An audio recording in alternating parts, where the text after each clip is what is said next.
boop, boop, boop. Oh, yay, someone's here. Wait, is this on? No. Okay. And bloop. Okie dokie. Let me go over to Twitch.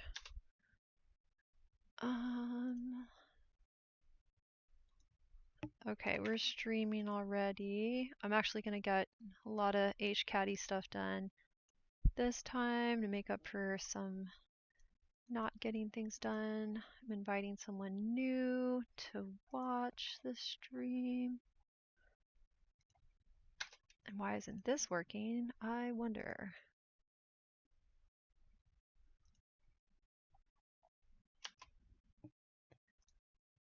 I'm trying to put the topic for today. I was just going to talk about being weird and like basically being unafraid to share that you're weird with people because there's a lot of people that are still masking. And if we don't, well, here's what I think. My basic idea is that I think even when people have disabilities, their mirror neurons are pretty well intact and can respond to other people. So if you don't give them something to mirror back that's kind of weird, they don't get to practice having their weirdness responded to positively and adapted to. So if you are weird around people that are themselves like holding back their natural behaviors or like expressing how they think, then you're taking away from their ability to change the environment you all share. If we all are more straightforward about like how we really are, in like very basic ways, like how we want to behave around other people and in different situations, even if that's not the norm, then we can create an expectation that there will be more weird people in any given space, and that will help. But I think also a lot of people are afraid. I mean, I think weirdness is often conflated maybe with like what is like, you know, there's the norm, or you can also say the orthodoxy. And so what's the opposite of the orthodoxy? It's the heretical, right? Yeah. And so I think a lot of people get anxious about acting in such a way that triggers kind of like the, especially the salvation scripts, you know, in people who sort of enforce or are part of that norm. So then I think that's why obviously a lot of people get really odd around people being weird, which is showing something a bit different from what the orthodoxy is. Yeah. That's one angle. Yeah. Yeah. Well, absolutely. And it could be perceived as like an intentional disruption that is meant to upset Oh yeah, people. try to pull them away. Try, you Yeah. know, try to do bad things to them and things Yeah. like that. Yeah, yeah. Yeah, exactly. Like there's some ulterior motive that they can't understand because like they're not able to predict you already very well. Like you're already doing stuff that's not what they're used to. So then it's like, well, what other things are you going to do that I'm not used to? There's also another insidious angle. This is like relevant to a story that I was reading recently, and like, and it's set in medieval times during the time when the Inquisition was around for the church, right? And like inquisitors would like often say to like, you know, novices who join up the Inquisition that like, oh, you know, these heretics, you know, if you've never sort of, you know, interrogated one or met one, it's like, you know, watch out, they're very good liars.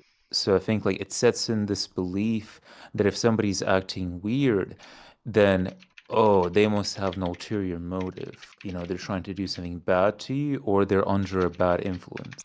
And so people get suspicious. Yeah, Yeah. exactly. Yeah. Well, and that's we have like a low trust society. Like there's a way of measuring that that is like I don't think it's just sociology. I think that is actually a neuroscience endeavor. But basically like we don't trust other people. We don't expect to be trusted. There's a lot of protecting oneself from being perceived and being vulnerable in any way. So we have a hard time asking people directly like what the boundaries are, figuring out if they're going to respect our boundaries.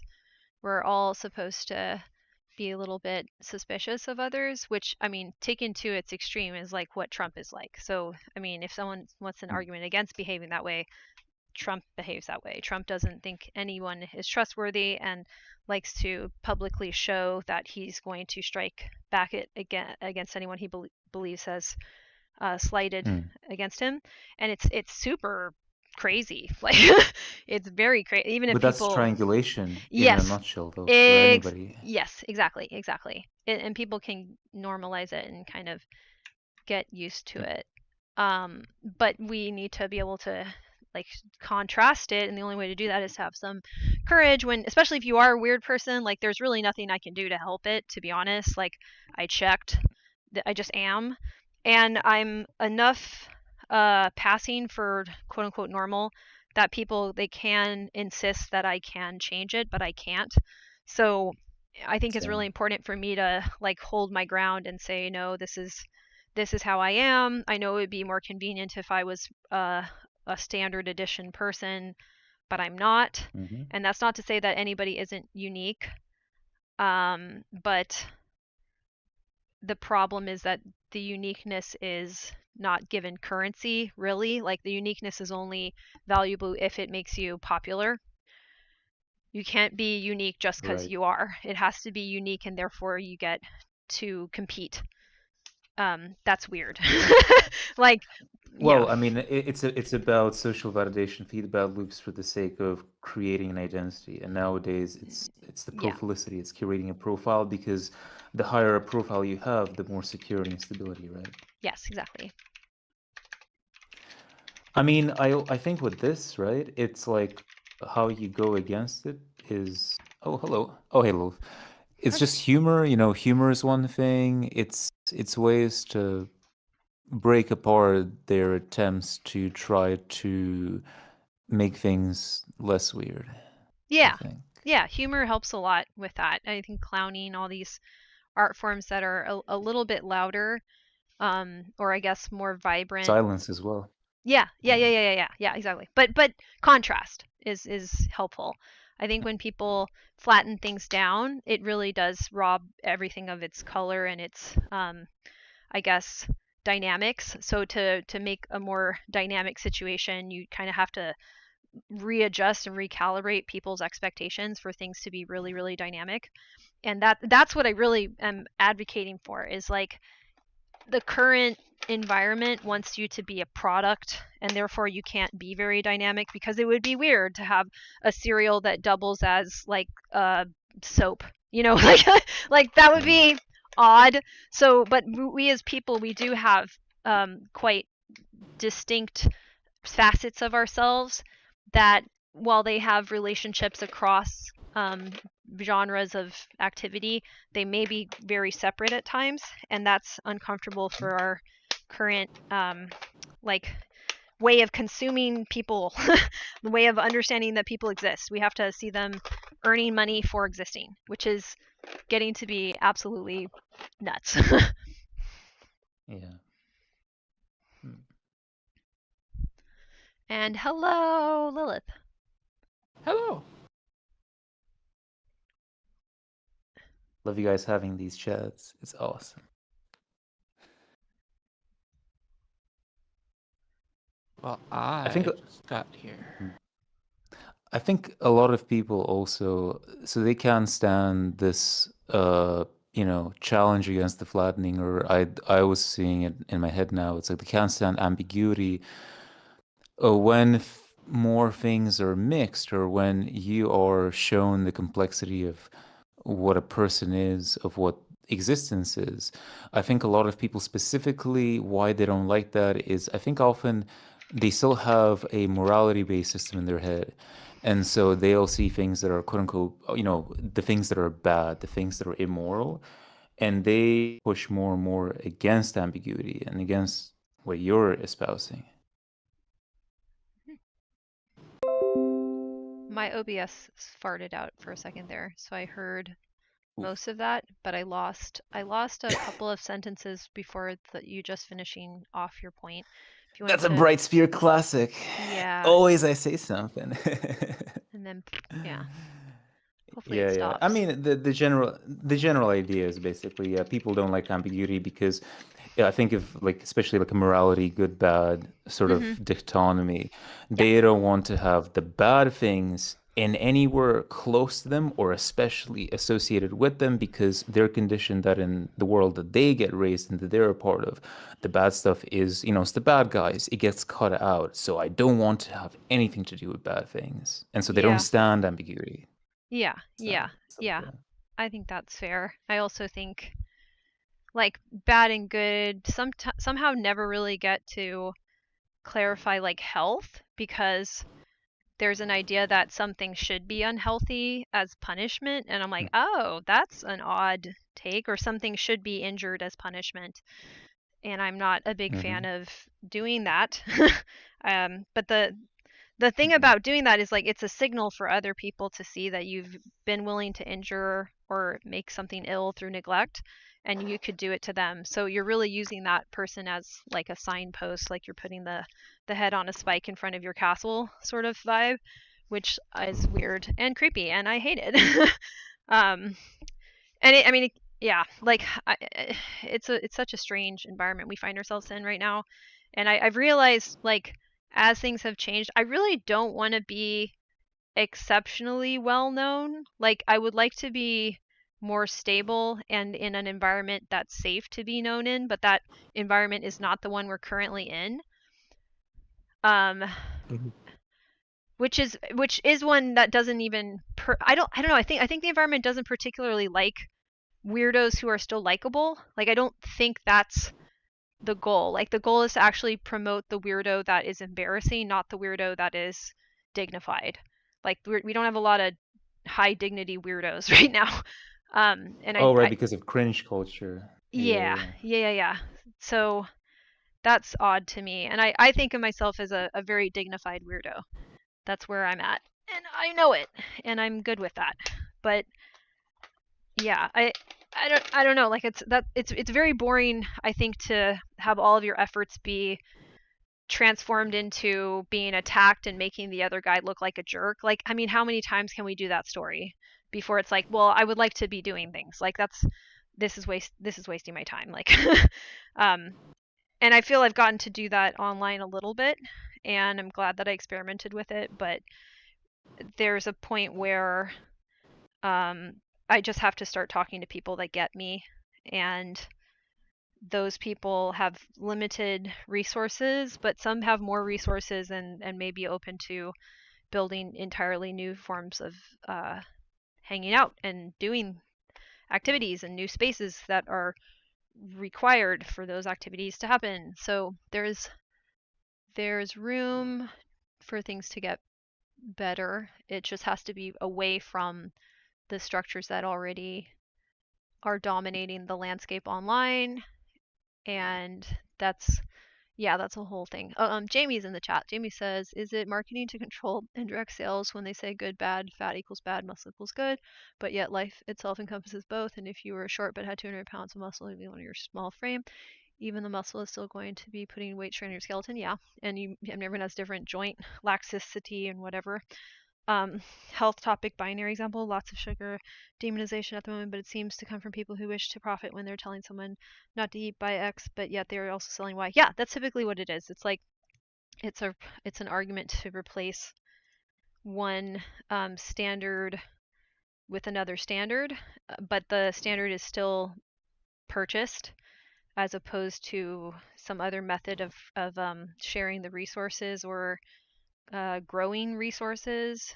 So it's yeah, I need to get more into like uh, economic theory from the what's their name? Eleanor Ostrom's work. I have a book that's like a bunch of economics professionals and related specialist, like I don't know, nerds talking about her work and how it would apply, and it's pretty interesting. So yeah, we're gonna have to have serious conversations about that. But that's what I was saying about dignity too. Like a lot of the selling stuff is treating you in a way that's not very dignified. Like it's taking you apart and saying that your parts aren't good enough, like you're some sort of a machine. instead of treating you as a person with like a history and complex relationships and all kinds of stuff that are not relevant to the advertiser. So they're flattening you to be sellable too. Like this is their target audience, so you become the target customer and flattened into that, which I've never liked. Like I would love for some advertiser to like explain to me what demographic I actually fit into. Like good freaking luck. I don't even look like the demographic I'm in to begin with.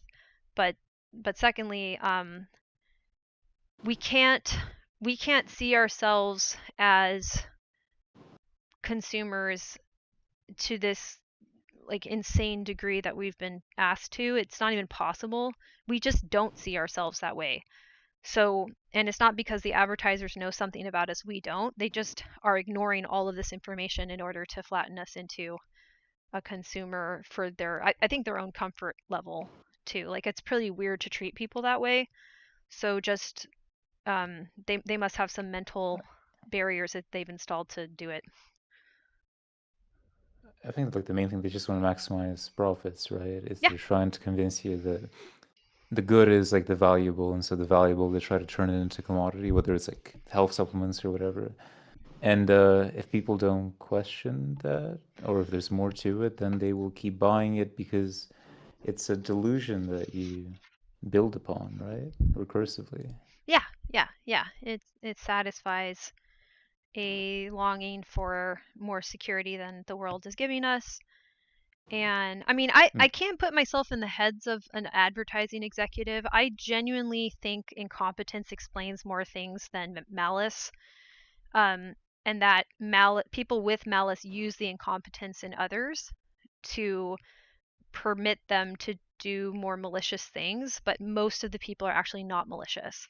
If people were as malicious as the extremes, I think they would be killing a lot more people a lot more frequently. So I don't think so. I think more of it is when people haven't developed these interior skills for one reason or another. Some of the reasons might just be like learning disabilities for all I know too.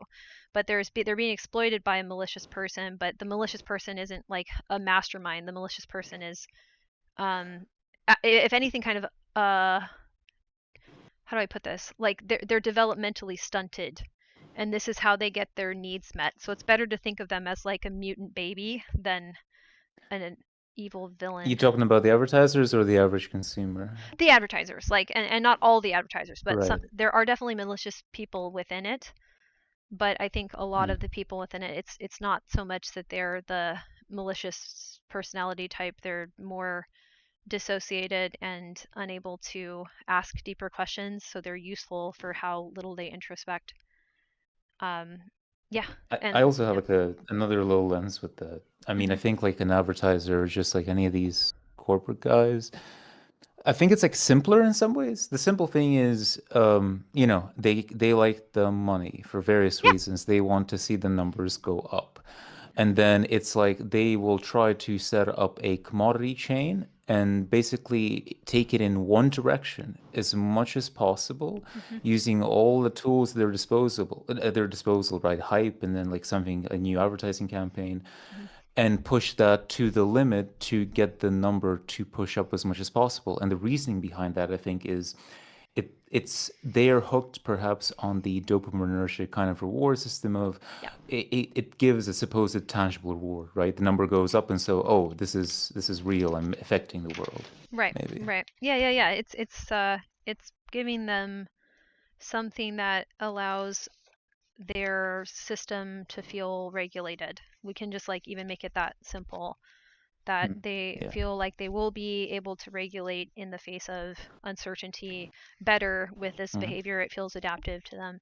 And to some extent, that's true in this current environment. But to another extent, like the current environment is also very narcissistic and bullshit. Like there's just a lot of lies. And people are getting increasingly angry about that. Like you can't lie to Right, this but many it's people. almost it's almost like it's joined, right? Because wasn't it? I think it was Steve Bannon was the guy who was like, "Yeah, flood the zone" or whatever. And it's Yeah. almost like they are purposely, on the one hand, funnily enough, I think they are increasing the ambiguity in the sense of like all of the misinformation, the slop, all the stuff that comes out, so as to inculcate the system further and Mm. to cement themselves at a more advantageous position. But they are Yeah. using ambiguity for that goal as well. Yeah. Well, and then the question, like, how well are they cementing themselves into a system that's like stable? Like, they're definitely cementing themselves in, like 100%. But I don't think the system that they've banked everything on is as stable as they think it's going to be. I think it's going to collapse. Like, Yeah. so that's weird. We're at a point where it's definitely collapsing in real time, but I don't know what that's going to look like because we don't have a precedent for it. And I think there's like a generational split of how much people perceive it collapsing. Like, some people think it's a lot more stable right now than others. I'm on the it's very unstable camp, but I know there's people that still think that's like an overreaction. So right, it's very weird. Right now we're debating like how quickly our little Jenga tower is falling, and some people are still saying that it's not falling, and I'm like, I don't even know what they're talking about. Like, I think that's there is a bad. precedent. Like this to me is almost the same as again, like back when the church was like in full kind of control of the cosmological models for how the world works. But then Mm. you had the printing press come in, more counter models began being proposed. They got past the censors, and people, I guess you could say, like the truth came out about the heliocentric model of the world, about how Yeah. God in a sense doesn't exist. Enlightenment then came in. So what is the truth perhaps that might be breaking out in this age? Is it like the imperialism doesn't work? Is it like Mm. the meritocracy was a lie? What is it? Yeah. Well, it's definitely a couple of those at once. I think the greater truth is that our words have been swapped so that, like, you have the inverse of what you meant to say, or at least something close to the inverse is said. So one group will use the same word to mean almost opposite states. So we have a really hard time telling people what we think is wrong. So there's like a lot of manipulation of words that are supposed to be like landmarks of what the hell you're talking about. And I find that frustrating as someone that, like, I really like words. I really like specificity. This has helped Yeah. me to cope with my autism and the deficits that are just going to go along with that. So Mm. you need people to I definitely agree with that. right? You need Yeah. people to acknowledge that the language itself can't be used without clarifying. You can't just take it and employ it. It's already been too uh, I don't know, like propagandized maybe, or it's just not it's not really saying what you think it is unless you check. Like, you can't just assume that it Mhm. says what you meant to say with that specific set of words.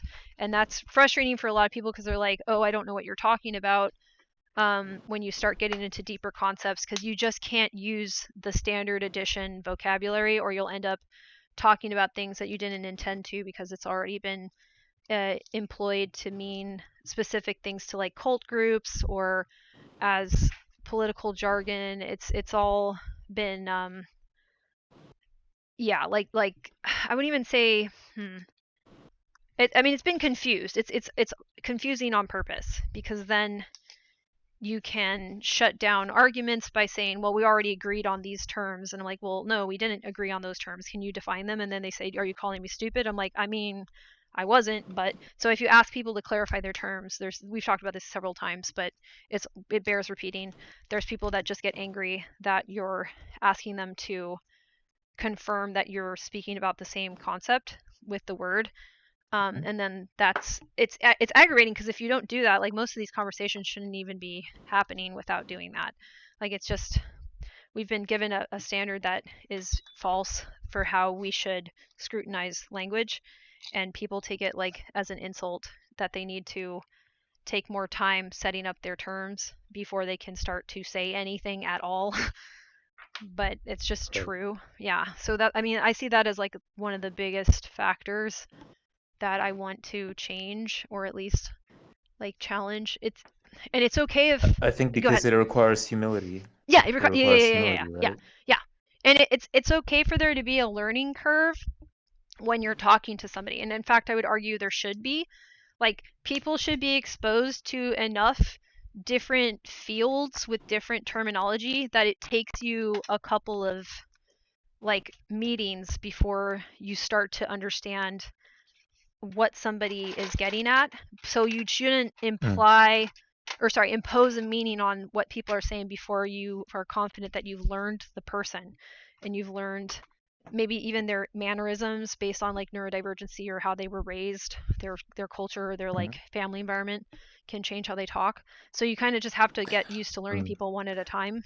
But also notice that their thoughts typically tend to be, it's never stuff that they've come to a conclusion by themselves, but typically things that they've heard told to them by somebody or some institution or some belief.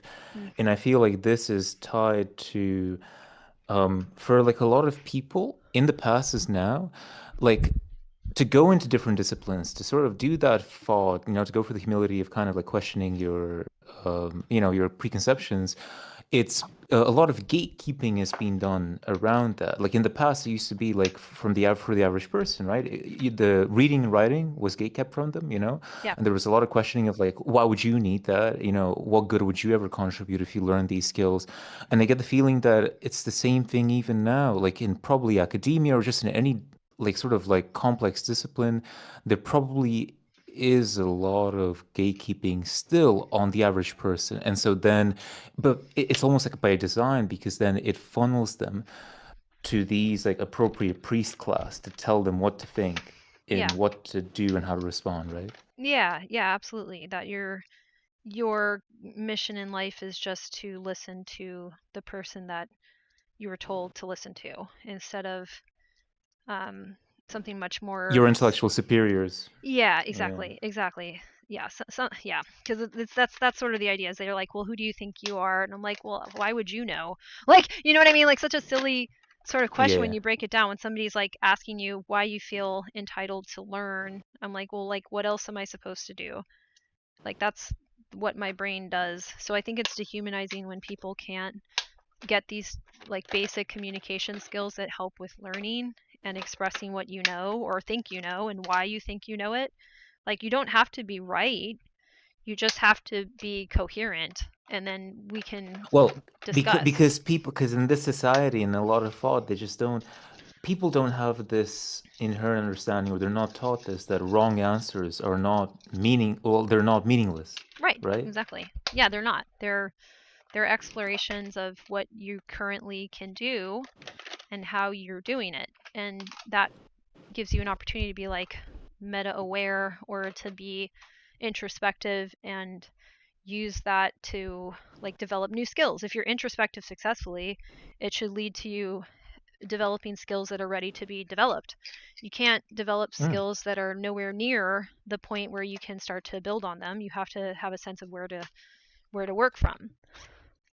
You have to iterate. It's kind of like research or experimentation. You see what values don't work. You have to experience those mistakes first. Right. Yeah, exactly. And mistakes are part of the learning process, and we were told that they're like signs that we aren't good enough or that we really are inferior, as if that model ever made sense. And it just doesn't. And it's, I don't know, it's like super ableist and super Well, strange. it makes sense to them because their orthodoxy proposes that we have all the answers. We know actually how, like, what is correct and how it works. So then you shouldn't, like, if you make mistakes, it's because you're not learning the script properly. You're not performing it as you should be. Yeah, and you're not learning it and performing it because of something innate about you that's unchangeable and wrong. Oh yeah, you're evil. Yeah, exactly. So it's just so hard because it's difficult for people to get away from that. Like, there's a desire to just say, well, maybe some people are categorically evil, not based on behavior, but based on where they fit in society, or you know what I mean, like how they would be categorized by the mob. And that's why it's difficult. It's really difficult to be weird, but it's not a choice for weird people. It's that's a myth. Like, most people right now are not sure how to even talk about this because they don't want to be ridiculed. Like, we just have a lot of bullying tactics that are normalized in our shared environments online, and it's I mean I'll keep talking about that because it's very disturbing to me, and I'm not sure how to solve it without having completely new environments. I think you just have to start over. But yeah, Well, it'd hey, have to be. I think it goes back to humor. It goes back to silence, but it's. I think it's specifically how do we break down the. You're either in the group or you're out, right? The system necessitates the normal and the weird, right? yeah, And it's almost like it demands that you choose one or the other, life or death, and like how do we break that? Yeah. right, exactly. Um, but yeah, weirdness. Hello to Ty, the science and art guy. Welcome in. We do this every Sunday from 12 to 3, and it's just an exploration. We're broadly speaking neurodivergent. I'm autistic. I run an autism peer support space that's also like accepting of just other neurodivergencies and people who are just neurotypical but cool. And we're discussing whatever comes up while we clean our spaces or do other kind of associated tasks of space management. Not every autistic person is going to struggle with space management, certainly, but it's one that I've found challenging. So this started with me doing that, and then it gives us a chance to have some peer feedback on ideas that we want to use to motivate ourselves to keep being part of the world, because it's really hard to be part of the world when I can speak to autistic. Like, that is not simple. So then the topic today, I just was the courage to be weird and be seen, and I had my little AI buddy The put this up. audacity to be Yeah, the weird, audacity. Yeah, I would say. exactly. Yeah, and it's something that when you get into this topic, it allows you to like share models you have. So I have a model about doing as building versus doing as arriving. And that when you build, you have a more dynamic concern for the features of the things you're interacting with. So you're trying to like maintain the stability of the thing you're interacting with. Sometimes you have to take things apart to build better stability. So yeah, right. And when people are constantly trying to arrive somewhere, that's like a different problem solving mechanism. So they're dropping things and going somewhere. You can't really stay with something and go at the same time. You can mentally hold it in your mind, but sometimes you just really have to stop your body and work on something intensely. And autism gives you a little bit more purchase on that method and very little purchase on the doing as arriving one. And even insofar as we have it, it's very masked and it's quite forced, and we're bad at it. So I'm trying to help people to embrace the doing as building mode, which I think if more people do that or understand that that's a kind of motivation that is distinct, even though in a typical brain I think they're pretty integrated, like doing as arriving, doing as building, but the culture is overemphasizing doing as arriving behaviors, tasks, language, relationships, and it's creating like triangulation in relationships and in organizations even, and it's stopping us from having important conversations that require more of an investment, like working through the language, working through shared models or divergent models, like getting a successful dialogue between two people that may come from very different places and may need to learn each other before they can even begin to learn from each other. So I'm super interested in that, and talking about it on this platform for the past, like, I don't know, like 4 years or whatever, maybe almost 5, has been therapeutic as well as grounding. That's a sound thing to do, but like you can kind of hear, like I talk a little weird, and the folks that come on here are cool with it and talk weird in their own ways. But that's necessary at this point. I think like there's no sense in me masking how I speak. In any place that I can talk the way that my brain really does, I should, because we've got a huge problem with people flattening themselves to be marketable or to be a brand ambassador or something, right? To be a representative of a Hyper-normal. platform. Yeah, exactly. And what we could do instead, we don't even have to be that rebellious. We just have to not do that. Like it's more of like, just don't, it's not even filter. Don't edit yourself. Just say everything. And it's good for us to also say that we are stuck having to be so intentional because we don't have enough resources. And we're told that if we have a perfectly curated image and behavior, that resources will come our way, which I think is utter bullshit. You said in another session too, I think it's important that we have to learn to slow down, right? To simply circle around and sort of face some of the ambiguities, some of the worries, and Yeah. the lack of not, the lack of knowing.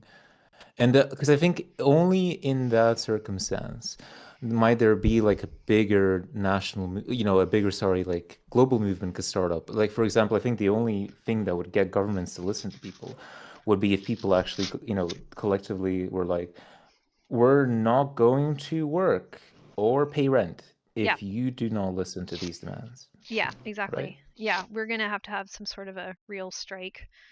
And it's, I think, I think something's going to happen, but I don't know when. And the concern is that there will be human rights atrocities before the They something already are. happens. Yeah, And there are. But I'm not sure how ghastly it can get, but it's probably on its way. what I worry is exactly what happened. I might have mentioned this before, like in the ancient past with the festival of Saturnalia. People might buy a spectacle or a performance of actual change or of the Yes. promise or the hope that things be different. And then like it would happen for a little bit and it would be done almost by design or some concessions Hmm. or maybe some real concessions be done like they have been in the past, but then they would be slowly, clawed back. Right. And that's what I'm afraid of. Yes, I've heard that expressed from some other people too, that like it'll be taken right back and there's no real victory. But I mean that's like the whole Octavia, oh no, is that Octavia Butler? Sometimes I mix them up. Is that Octavia? Now I can't remember. No, that's not Octavia. That's somebody else. Shit. Brain. Bell hooks.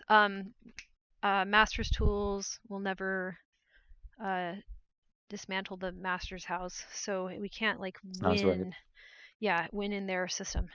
Um, so that all said, I like it's, this is Being such a, weird. yeah, be weird. Let's go back to that. So that's the macro, and getting back to like the personal. Um, cleaning homes, doing something nice for your space, redefining what nice is. Like what's something that's nice for you that other people wouldn't consider nice? Well, then just do it, because at this point Hmm.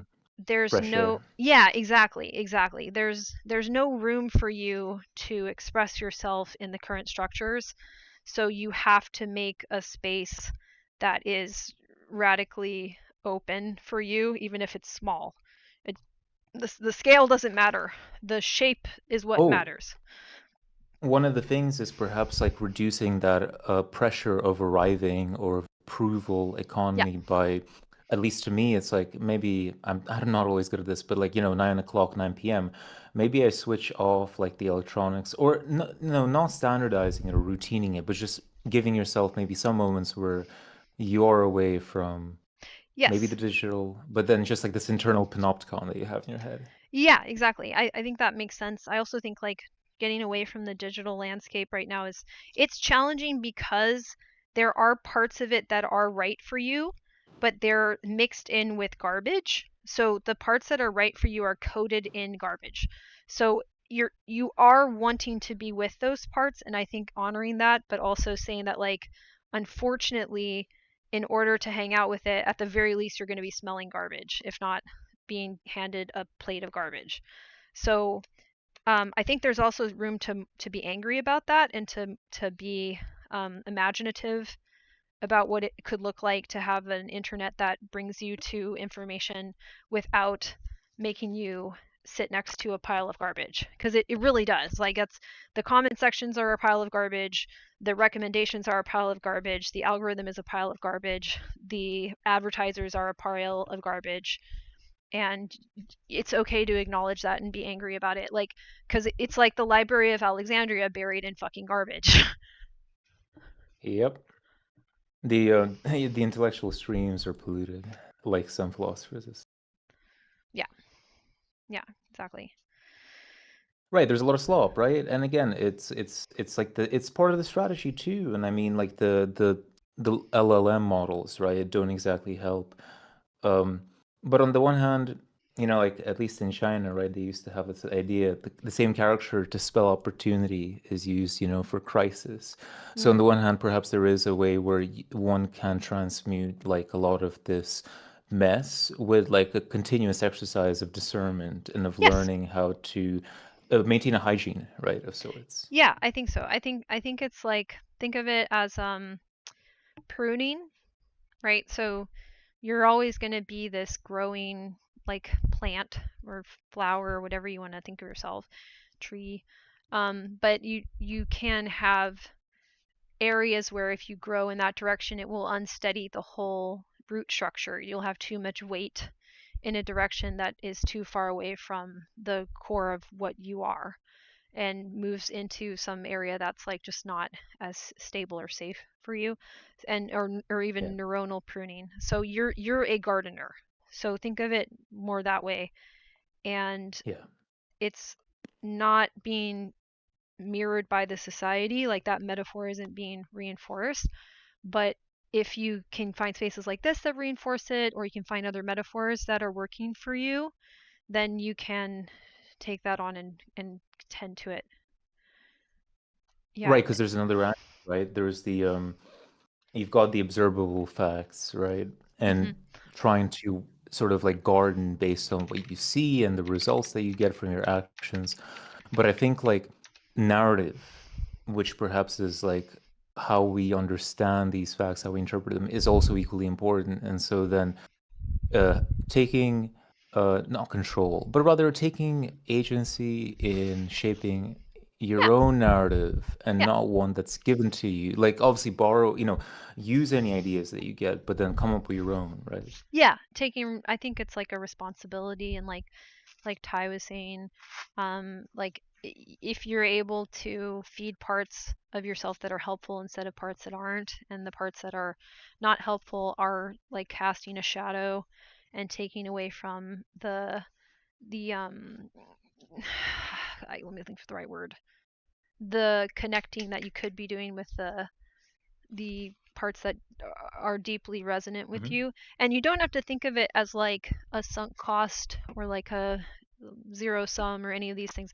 You still learn even when you haven't pruned for a long time, but just like notice that if you start to make a list or make a doesn't list maybe is too linear. If you start to make a collection of things that you really do want to grow, it allows you to repeat that to Well, a yourself. bucket list is not a bad Yeah. idea in the sense that like what do you want to do in a simple, very simple way. Yeah, yes, exactly. And that you wanting to do that is meaningful enough that you'll listen to your specifics and pay attention to them as they come up and as opportunities come up to talk about or think about or engage with them. So it's not simple to deal with this environment at all, but I think you can still have a couple like simple heuristics to make it a little bit less stressful, because my main concern is the amount of stress we're being put under. I think it's very dangerous that we have this level of stress exposure. I can't deal with it, so I need to take precautions as well. And but one of the weird thing is, like, one of the precautions is being really brave about showing yourself to people that are your people, like, or that could be your people, even though we're being told if you're visible you must be marketable. Because again, how profilicity works, right? What defines higher profiles? Yeah, It's because it's the marketers that control the algorithms, and right, so right, exactly, yeah. exactly. And they're in control of a lot of people's attention. So they're kind of saying, well, you want friends, we've already held them hostage, so you have to do our demands in order to potentially have them. And And it's not even the friends, the people themselves, you see. No, because it's still down to the personal level, I mean to the individual personal desire, because in the friends you want to find people that will validate your identity and create this validation feedback loop, right? yeah, But they lock the conditions by how they act and where they're found, right, I think, yeah. yeah, exactly. And where they're found, the conditions are not um, open to change. So we don't have a very customizable internet. It's very Monopolize. yeah, exactly. And the user interfaces are boring as hell, and it's very difficult to show your personality on the user interface, and they're playing it off like it makes a level playing field, but it doesn't. What it does is it makes everybody neutralized and sanitized at the same time. The kind of sanitized almost makes it sound like we're in a safe environment. It's grotesque. Like people are warped to look the same in and have the same strengths and weaknesses. That's or even the same likes and dislikes when that's just not true. Like I hate how Spotify looks. I think it's hideous. But I'm supposed to put my music on Spotify. And I'm supposed to compete with everybody on a level playing field that's the ugliest playing field I've ever seen in my life. Well, you're supposed to if you're not weird and if you're normal. Yeah, exactly. So Yeah. so we're in a weird complex environment that pretends that it can contain us all. It pretends that it's a container that works to hold all kinds of people, but it simply doesn't. It just flattens people. Well, it pretends that it's the most convenient container. It's the one that Correct. offers the best value Yeah, for what you pay, yeah, right? exactly. And that like there was some great logic that went into designing it this way. Absolutely not. Do you know how many iterations they've tried? No, it all looks the fucking same. I think it's an expression of a very limited type of personality in mind that is gross and I don't I I don't mean, like the advertiser guy. but it does work. It works Yes. on the rate of billions of people. Isn't like wasn't didn't Skinner talk about like operant conditioning and all that stuff? It sounds like it's very coded in that Well, and this is what I would behaviorists are thinking. argue. I think it works best on people whose brains haven't formed or are entering cognitive decline. When you're like kind of in the middle of the road of the human life, you fucking hate it. Well, but on kids, it's Yeah, specifically like on kids will kids be it's susceptible. absolutely. Yeah. Yeah. Yeah. But then we have to think, wait a second. If you've ever like taught in a school or worked with the elderly, you have to take training to be a mandated reporter because these are vulnerable populations and you need to report if someone's abusing the child or elderly person that you're working with. So, wait a second. Like wait a second, that's quite disturbing if you just juxtapose that even gently together, that they definitely know who they're targeting, and they're targeting those people because they're vulnerable in the same way that abusers and exploitative people target children and the elderly. They're Mhm. able to be victimized. So damn Oh yeah. it. Well, that's why like the elderly, right, are the main group to be scammed. And Yes. then obviously children, it's like let's get recruits for the army Yeah, in all manners if of means. children had money, I mean, like the stealing candy from a baby thing, you know what I mean? Like they would be the most targeted. Oh Like yeah. if children had money, they would not have money for very long because you Uh, can just take it from And they them. don't. Like when they get Yeah, bullied at like the playground and they the bully steals their money, their yeah, packed lunch. yeah, Yeah. exactly, exactly. Yeah, yeah. I mean, I ate Oh, lunch in and the that's bathroom. that's another So. that's another fine that's another funny. Let me try to pronounce the word dichotomy, right? Because Yes, in our society, they teach you at least back in the day, like cops and robbers, cowboys and Indians or whatever, right? The robbers or the bad guys immoral, right? But it's not immoral. It's actually even legal if you're, I guess, rich and powerful enough to be a robber. But obviously, you can twist language yes, to call yourself not being that. yeah, Yeah. exactly. You pay for good press to Right. you know massage your image and to put people into a false sense of safety. And yeah, like it's not So that why do radical to. people, why do you think like people would go more after a petty, petty criminal? I don't like the term, but like, somebody who say steals from like a shoplifter, right? That's known in the community, versus somebody like Elon Musk, who obviously does infinitely more like violence and, damage and death to lots of people. And if people even knew this and they saw all the evidence, so many people would still go after like the criminal. Or the robber, I should say. Is that, I see the language, the thief. Is that because it's just more accessible, easier? Do people just want like a more convenient, punching bag for their anger? I think the idea is that the people who are at the top of the hierarchy are maintaining the stability for everyone else.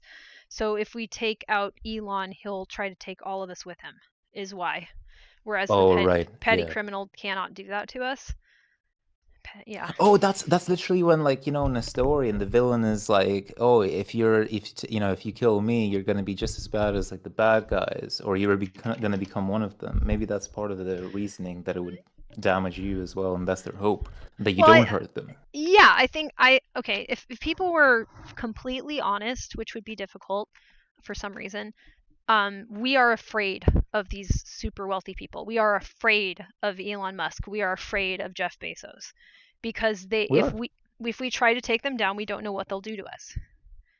Correct? Like, Well, it's terror. It's mainly their main weapon is terror, correct. because it's like what they could do to us disproportionately. Yes, precisely, exactly. Oh, So, and the tactics, like it was in the Catholic Church, is people especially don't want to become the example that is used, the terrible tortures openly, to kind of make sure that everybody else keeps in line, right? right, exactly. And there's a lot of people maybe not subconsciously, I don't always love that term, but below their ability to be reflective of it and about it, they will defend these guys in public forums because they want to be spared. They are treating them like a vengeful god, which we have plenty of templates for people A to leopard. imitate. Yeah. So they're trying to plead their case before their god that they weren't one of the bad guys. Don't smote me. So they're they're behaving. Yeah, exactly. And the the I guess irony of that is, like, they'll go down too. Like, no, they don't care. They don't care that these people exist, like, at all. Yeah. So, I mean, that's depressing though. It's like, I do appreciate that more people are like, oh, like, the simplest answer is our world is being run by psychopaths. I'm like, and they're like, well, it can't be that simple. I'm like, but what if it is? Like, but it is that simple. And then it's like, why is it psychopaths? It's like, well, because misogynists are psychopaths. I don't know what to tell you, but like, that's what if someone's really, really good at being a misogynist, they are a gigantic psychopath. Right. They are, yeah. So. The curior. But then it's also like, I mean, it's like all of this is no different, obviously, from the past, in that, like, it's the theists and the compensatory atheists, where in the absence of God, they still try to reduce to like there being one power, and it's the same system. It's the same repeat of all the things from the past. Yeah, because then and the people that tend to go for that have some sense that they might be able to be the person in the powerful position if we have a hierarchy. So, it's someone that imagines they're still going to be able to be selected and chosen and pulled away from the masses that will suffer.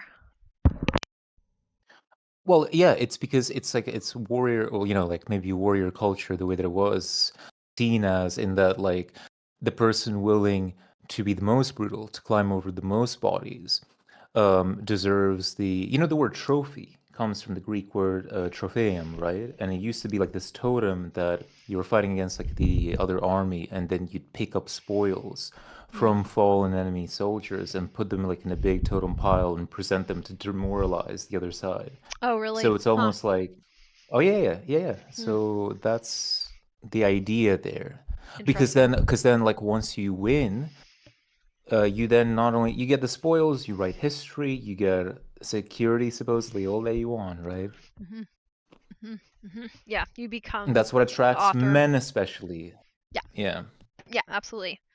Yeah, so what we need to understand is that authorship is a process of two people, always, minimum, but like that, like it's sufficient to say that even if you include more people, there's still that unit of two people. And then the third thing in between them is this interpretation that they could be forming actively together, and they have to for it to be stable. So you have to ask the person questions about what they think you're saying and like clarify your terms and paraphrase their argument or their statement or their beliefs and have them confirm or correct you. So there's a lot more involved and it takes more time. But like the the only way for us to be like existent is for something to talk to us, even in our own mind, and we've internalized the idea of another person speaking to us. But I really think that's what we're doing. And I Mhm. I think that these abusive types want to be the other voice in your mind, and I don't think they have another voice in their mind. I think they've killed the part of themselves that would fact check their behaviors and reality Mm. test in any way. That's my take on it, at least. Um, and Feels we, right. yeah, right. And Yeah. and if we're conscious of this, oh, ooh, in philosophy we call this, yes, having a thesis and antithesis. Um, yeah, sent together through dialogue, producing a synthesis. Yeah, and I like that, and I appreciate that, and I don't love Hegel, so I'll note that. Like I get annoyed with Hegel, but I think that synthesis is only possible when two things are facing each other as agents that can face without one of them being an opposite. Even though physically, in order to face someone, you could say you're standing in opposite, locations. Like uh, if we drew Mm. an X, you would be along one axis of the points of the X, right? So, or you'd be on one vertex. But really, what's happening is one person is allowing the other to try to see inside of them, like with a door that can only be opened by a other person turning the handle. But the person that gets to really inhabit that interiority is still you. They don't get to go inside you, they just get to try to look inside of the door. They can't enter you. So we have a really Mhm. weird um, parity there that could be reached. And if we think of ourselves in terms of being on a physical map, like kind of locationally or geographically, we get too locked into the idea of like opposites, and that becomes too romantic for our brains. And then that's why sometimes we'll like scooch off to the side from the philosophers who might use like dialectics or just a plain like antithesis thesis, because I mean, what you yeah, were saying did make me think of dialectics because at the same time, like, it's not supposed to be an argument or like a show of opposition. It's supposed to be a dialogue that's perpetuated, and it's for the sake of uh, sort of like endlessly testing well, it's endlessly almost scrutinizing a position that you might have, like something that you're looking at, right? yeah, That's how I understood those things yeah. are. But and that's this kind of scrutiny that I'm advocating for, which is a tiny bit different than what philosophers have been saying most of the time, is that okay, when you scrutinize another person, you should expect to be inaccurate, but those inaccuracies can spark new ideas. So it's important for you to be not at high fidelity. Like if perfect fidelity was important, we would never have separated into multiple agents. If perfect fidelity was important, the universe would never have done this. Like what I would say is meaningful is interpretation. So when you and another frequency are interacting, you start to make artifacts that are only possible because of the way that you are interacting, the way that they are interacting, that otherwise wouldn't exist. So, and that can happen in kind of like a probabilistic fashion where like some things are more likely to pop out, some things are less likely to. If you come back, new things will be likely to pop out as artifacts. So it lets you have a more reciprocal interaction with the person, but also it allows for spontaneity in a sense. Well, it's not, I mean, it's not really that spontaneous, it's just that you can't anticipate it. It's Yeah. more fluid, right? Oh, cool. Because They then, like, know Beauvoir and Sartre. That's cool.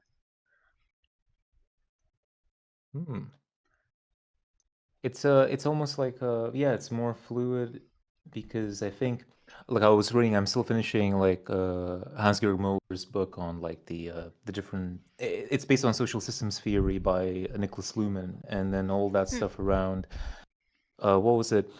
Specifically, I guess, how identity is formed and thought and thinking. And one sort of like idea, well, at least one big idea I got out of it towards the end of reading the book is like we like our minds, our feelings and our thoughts, at least as far as I understand, they're wholly separate from the body.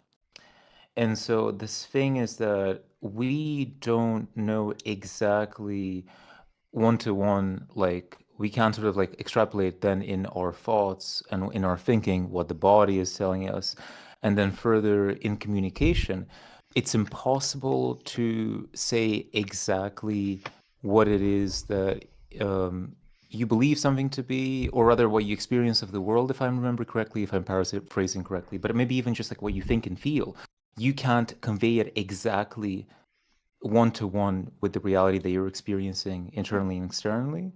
And that applies for everybody. And so maybe that's where your idea of various interpretations is important, because it's about keeping up communication and contact. And Yes. right, there's going to be a lot of mistakes, a lot of miscommunications, but if you do enough communication, potentially positive things for everybody show up, right? Yeah, exactly. And you're being, so I came up working with the AI that I've been working with, featural sincerity.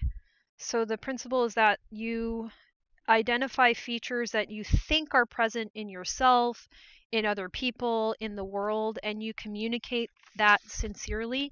And it's kind of a meta-aware thing where you're also communicating like how confident you feel about how sincere you can be. Like you're trying to be as what's the word I'm looking for? Like as conscientious as possible about every layer of what you're communicating. But Jane, see, the funny thing is, again, Niklas Luhmann, like Mueller, the books that I'm like writing, when they were talking about the identity technologies, funnily enough, the first one that we started up from history and that still exists today is sincerity. So like as Luhmann describes it, sincerity is like the sincere roles that we had to play in society, right? Like a very sort of like hardline belief, the hardline beliefs that we had about how the world works, what values are, right? Whether it's in Christianity or Confucianism or whatever. So like I'm kind of hearing like about sincere communication. It's only positing, but I think it's important to maybe highlight that it's also impossible to be perfectly sincere, right? And Right. it's only when people try to be too sincere that the hypocrisy comes in, and then all that stuff. Yeah. Yeah. Also, I wanted to add too, Jamie was saying that like the Bible's full of this, like people interpret it all kinds of ways and it didn't mean what they think it does, but the Bible, because of like the kind of book it is and how And it's old it written by is. humans Yeah, as well. it's got just a good amount of gobbledygook nonsense that people can read whatever they want. And it was the only book that people, they were told was acceptable to read. So they had to make up all sorts of interpretations. They had no other choice for a long time. I did not know that quote. Simone de Beauvoir says, "What others called weird might simply be someone exceeding their fundamental freedom." Neat. Reaching there. Good one. Yeah, exceeding would be cool too. But yeah, once you reach your fundamental freedom, perhaps there's something beyond it. Yeah. There's also a very good like short quote that I heard, which is like, "What is freedom? It's the ability to ask that question." Oh, right. Yeah. I think that makes a lot of sense. Yeah. So let's see here. Where do I want to go with this? Right now, our environment is demanding us to be quickly understood, right? And as opposed to it takes a little while to understand you, but you can get greater understanding through investment. The Bible is a good example of like you can invest so much time and that shit will never make no type of sense. Like if people can tell me all they want that it does, but it does not. And I'm cool with anyone who wants to argue that I should buy this book, but I mean for the world's longest infomercial for a book, I sure could use a break from it. Like I'm Wait, but not Jane, I buying think the it's book. the opposite. What's that? No, but I also think it's an opposite thing of like it's actually it's an easy no, it's a scheme in that like no, it's a very short investment. Like pick up this book. It's got all the answers. You don't need a lot of time or thought to go through the ambiguity to figure out the truths of the world.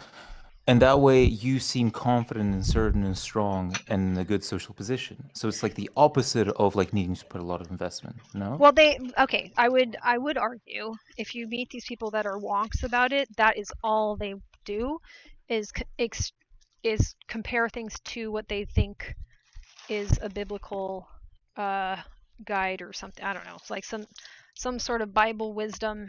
So if somebody has a simplistic view of it, they're still replacing other things they could be doing. And I would say like they've atrophied an important set of skills and they aren't doing those skills. So they are trying to, make something a lot easier in that sense. But like they are definitely making their lives like much more complicated by saying that like, well, the book still is what I need to do. Well, the book still is what I need to do. I'm like, are you sure the book is what you need to do? They're like, yeah, the book is always what I need to do. And then if you make them justify why, now they have to jump through the hoops. Or they can get mad at you, which also is a triangle of Yeah. abuse. So it's Mm-hmm. you know what I mean, and then they have to justify why they would do a triangle of abuse if they're such a cool holy person, and now you got to do all this shit with them, and it's like dude, like you could just be doing so many other things.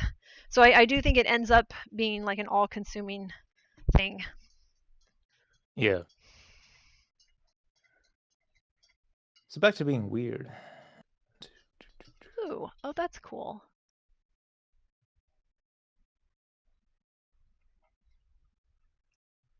Oh, that's so cool. One of Ty's mentors was a student under I Lulu. read it, yeah. That's awesome.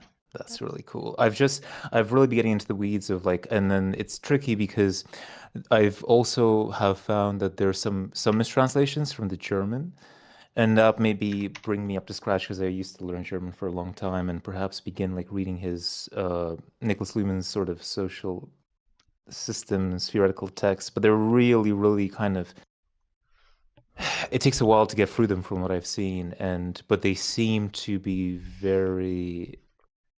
It seems also that he's predicted also a lot of things from the current moment and sort of what I see the trajectory moving forward. neat. Yeah, yeah.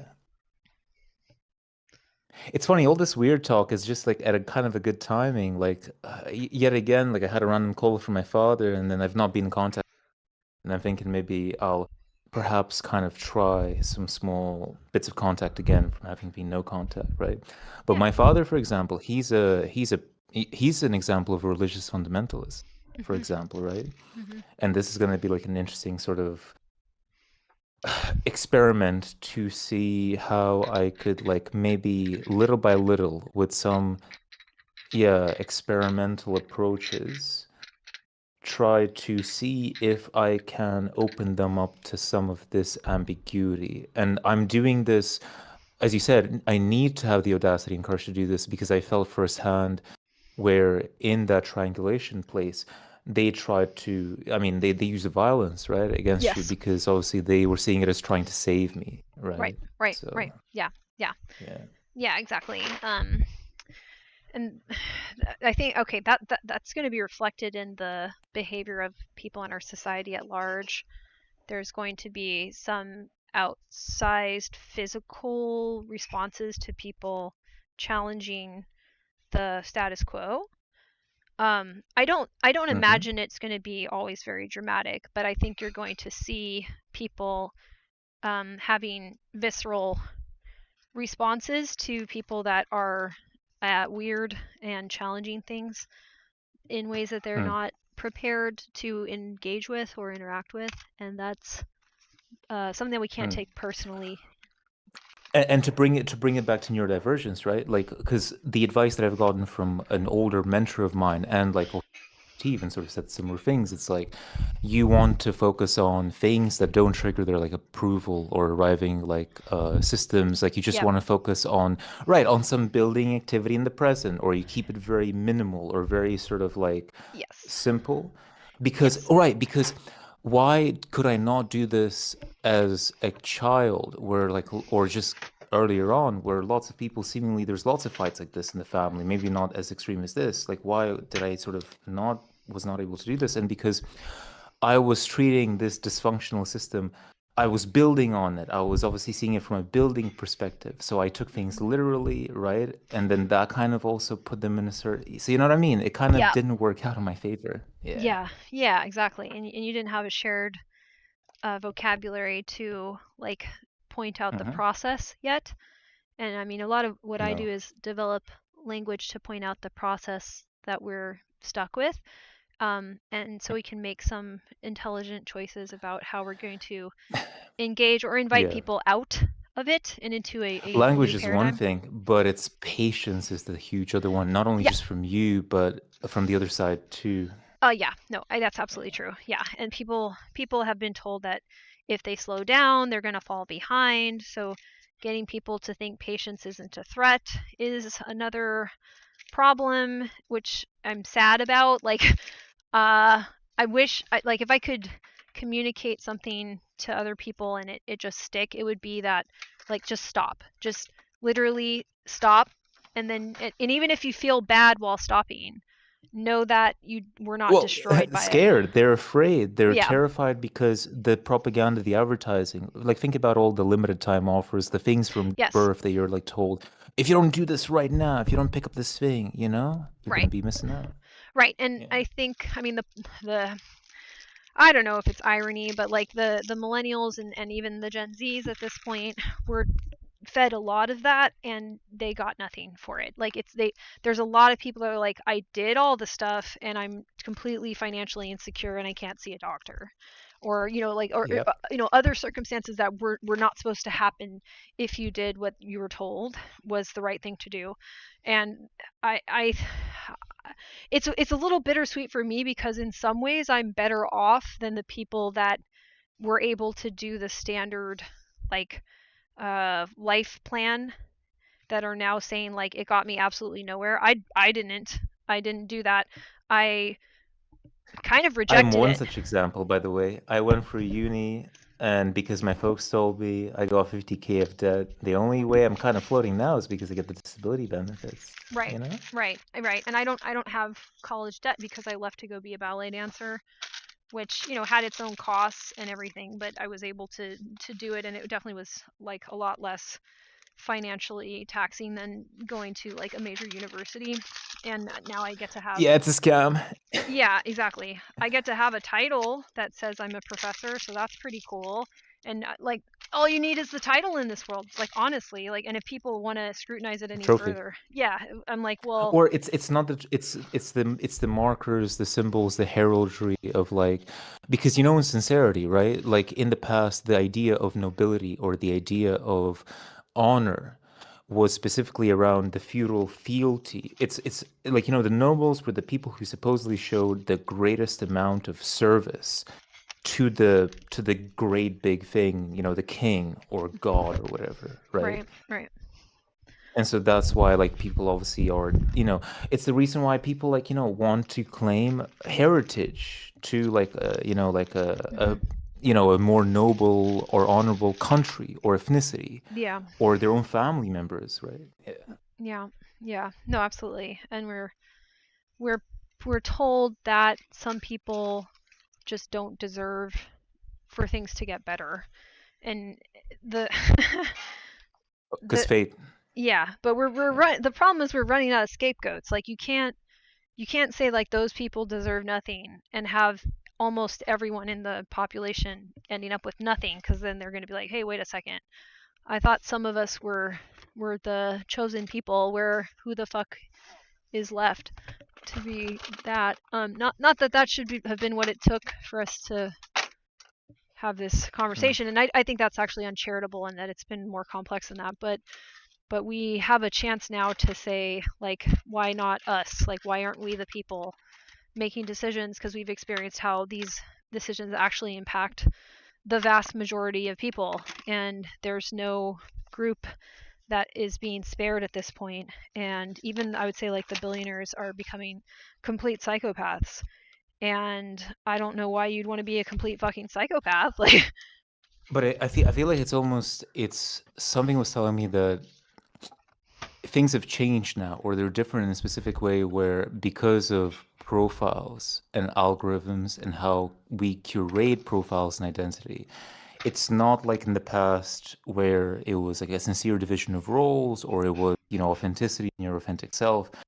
Like, do you see kind of like the problems now, like, are more so tied to obviously algorithm and algorithmic narratives and identity building, right? I think the reason why Trump, for example, right, has this much influence is because, he is good at the algorithmic influencing and curating his profile, right? And I think in some ways, I feel like he is riding the times, because in these times, like, what, you want to catch dibs on who has the highest profile.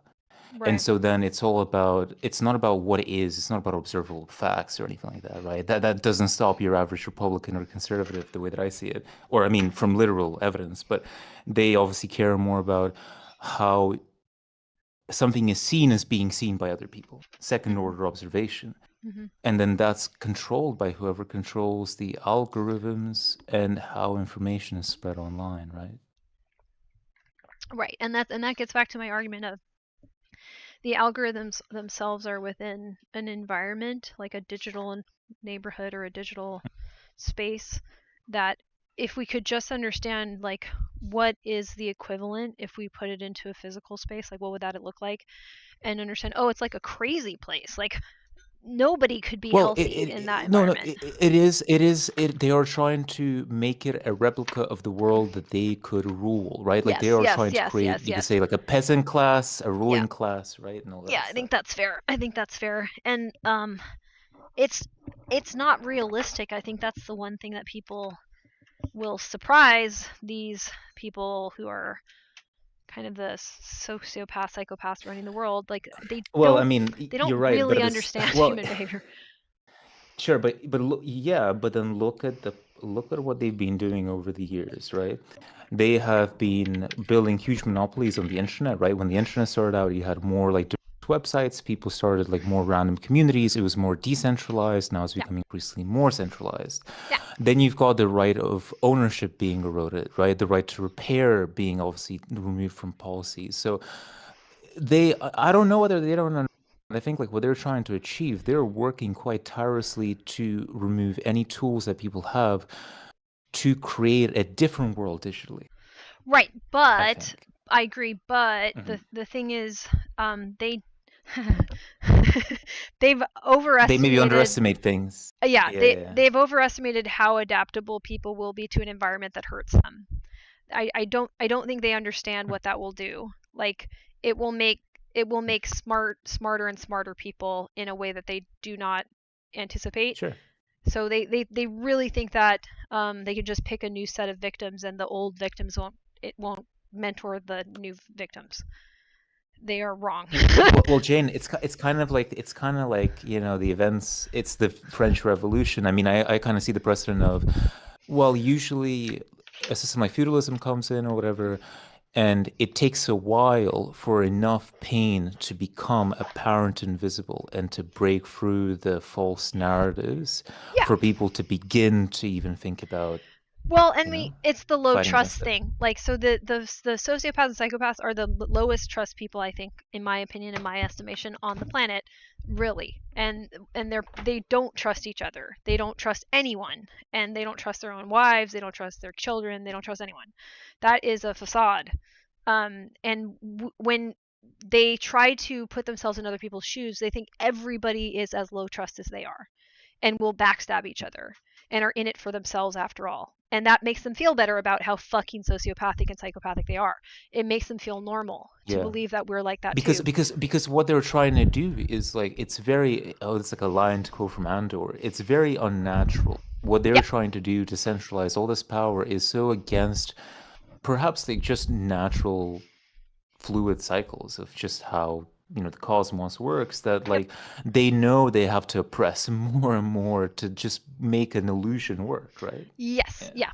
And the easiest thing for them to do is to not get feedback, right? Like, because they can just pay people or threaten people to say whatever they want. So they don't know what they don't know. And I'm convinced that's going to be what changes things, is they just simply can't. They are stunted. And they like, their lack of self-awareness is the only way that they're able to behave the way that they do in the first place. If they developed any like meaningful self-awareness, they wouldn't behave this way. So it's, they're not as invincible as they think they are. That's for sure. That's just another tactic to make them feel like they're succeeding in what they really want, which is safety. And I just believe that fundamentally they are delusional and they are not very safe at all. That doesn't mean that the kind of danger that they're afraid of is the one that will take them out, because they're afraid of vindictive people. That's not what I'm talking about. Oh, it again, to borrow another line from Andor. How is it like a surprise attack from a basically the idea is like if you want to overturn like such a system or such a person, you want to attack from below and not from above. It's a lot more devastating when a person doesn't see it coming, right? Yeah, and they won't. And the thing is, they won't see it coming. What they think they can do is hurt people enough that all people will behave vindictively. Right? Right, and then they get complacent because they get arrogant. They get arrogant when them seemingly apparently works perfectly and they think it's going to be eternal.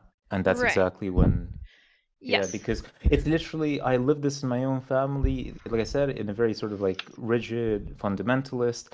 And it's funny because I did this in my journaling, and I was, I guess, punished and beaten less, right? Because I kind of realized at one point my folks thought that I'd sort of bought into the system. And I got also good at acting, in that way, because I was afraid to show like being weird or show failing performance. Yeah. But it exactly is what did them in, because they never saw, like my family members are saying, they never saw me breaking away from the system by secret. And it completely broke the whole house of cards. The only way that someone could see you in that way is to be able to experience presence in the way that we're talking about, like being able to face you and really face you. But if in order to face you and really face you, they have to be also faced and really faced by you. And they simply cannot do that. So they cannot see those sorts of actions. They're completely invisible to them. Yep. They were facing the trophy. Yeah, right. Precisely, exactly. So that's where we are right now. What that looks like in practice, like in the world we live in, I mean, it's probably going to, if I had to guess, we are going to have some rich people involuntarily committed, is probably what it's going to be. So, yep, they're just going to have to be studied by neuroscientists, like against their will. That's it. I don't know what to say. Like, that's the only way that we do this, is like neuropsychologists are going to have to study them without their consent. If you want to, but then I think just for all of us personally, as a baseline security thing, I would suggest there's a parable in the Zhuangzi, the Taoist text that. There was like, do you know the one with like there's like the useless tree. There's a tree that's really knotted and ugly, but because it's useless and knotted and ugly, it never gets cut down. So on the one hand, you want to genuinely pretend certain roles at certain times, because if you attract attention at specific points, you will get cut down, right? Right. And that's why I'm grateful for being weird, because anyone at any time can dismiss my weirdness as crazy. And that used to bother me when I was young. because I was sensitive about like what the world around me was going to say about me. I no longer care, and it's great. And I think you have to get to a certain level of maturity before you're like, I'll probably survive it. That's fine. I don't want to stalk Right, her, but then the funny thing is, the funny thing with that is, Jane, it's like there's the difference, the quote unquote weird that then you describe in that example is perhaps what Luhmann would say is the idea of authenticity, in that like there is stylish, or the what people think is the fashionable identity part of being quote unquote weird or being authentic. And in that case, if you perform that, well, then that's acceptable. On the one hand, it's like an acceptable form of weird. I think like we're also just talking about a type of weird where like you start questioning how systems work, and that's the type that people don't stand. That yeah. you might then be at risk of being cut down if you did show that specific type of weird. Right. Which I think that's probably true. But I do think, as strange as this is, like they're banking on everyone else calling you weird and laughing at you more than them having to take actions that reveal them to be like cartoon Disney villains. Right. So if that's all it is, it's like, okay, so I'm gonna have someone think that I'm a dweeb, and then I'm gonna be called names. Right. Yeah, I'm like, all right. I mean, fine. Like I can hang through that. And that's sort of what I have to encourage people to do, and to say that like you're going to get actually a lot more people responding positively and feeling emboldened to also be weird than you would think, or than you've been And led then to also believe. like a bit of weirdness, a bit of awkwardness could really save your life, I think, in certain situations. Yeah, definitely. I think that's very true. So yeah, so it's not forced. Like you're not performing your weirdness to accomplish anything in specific.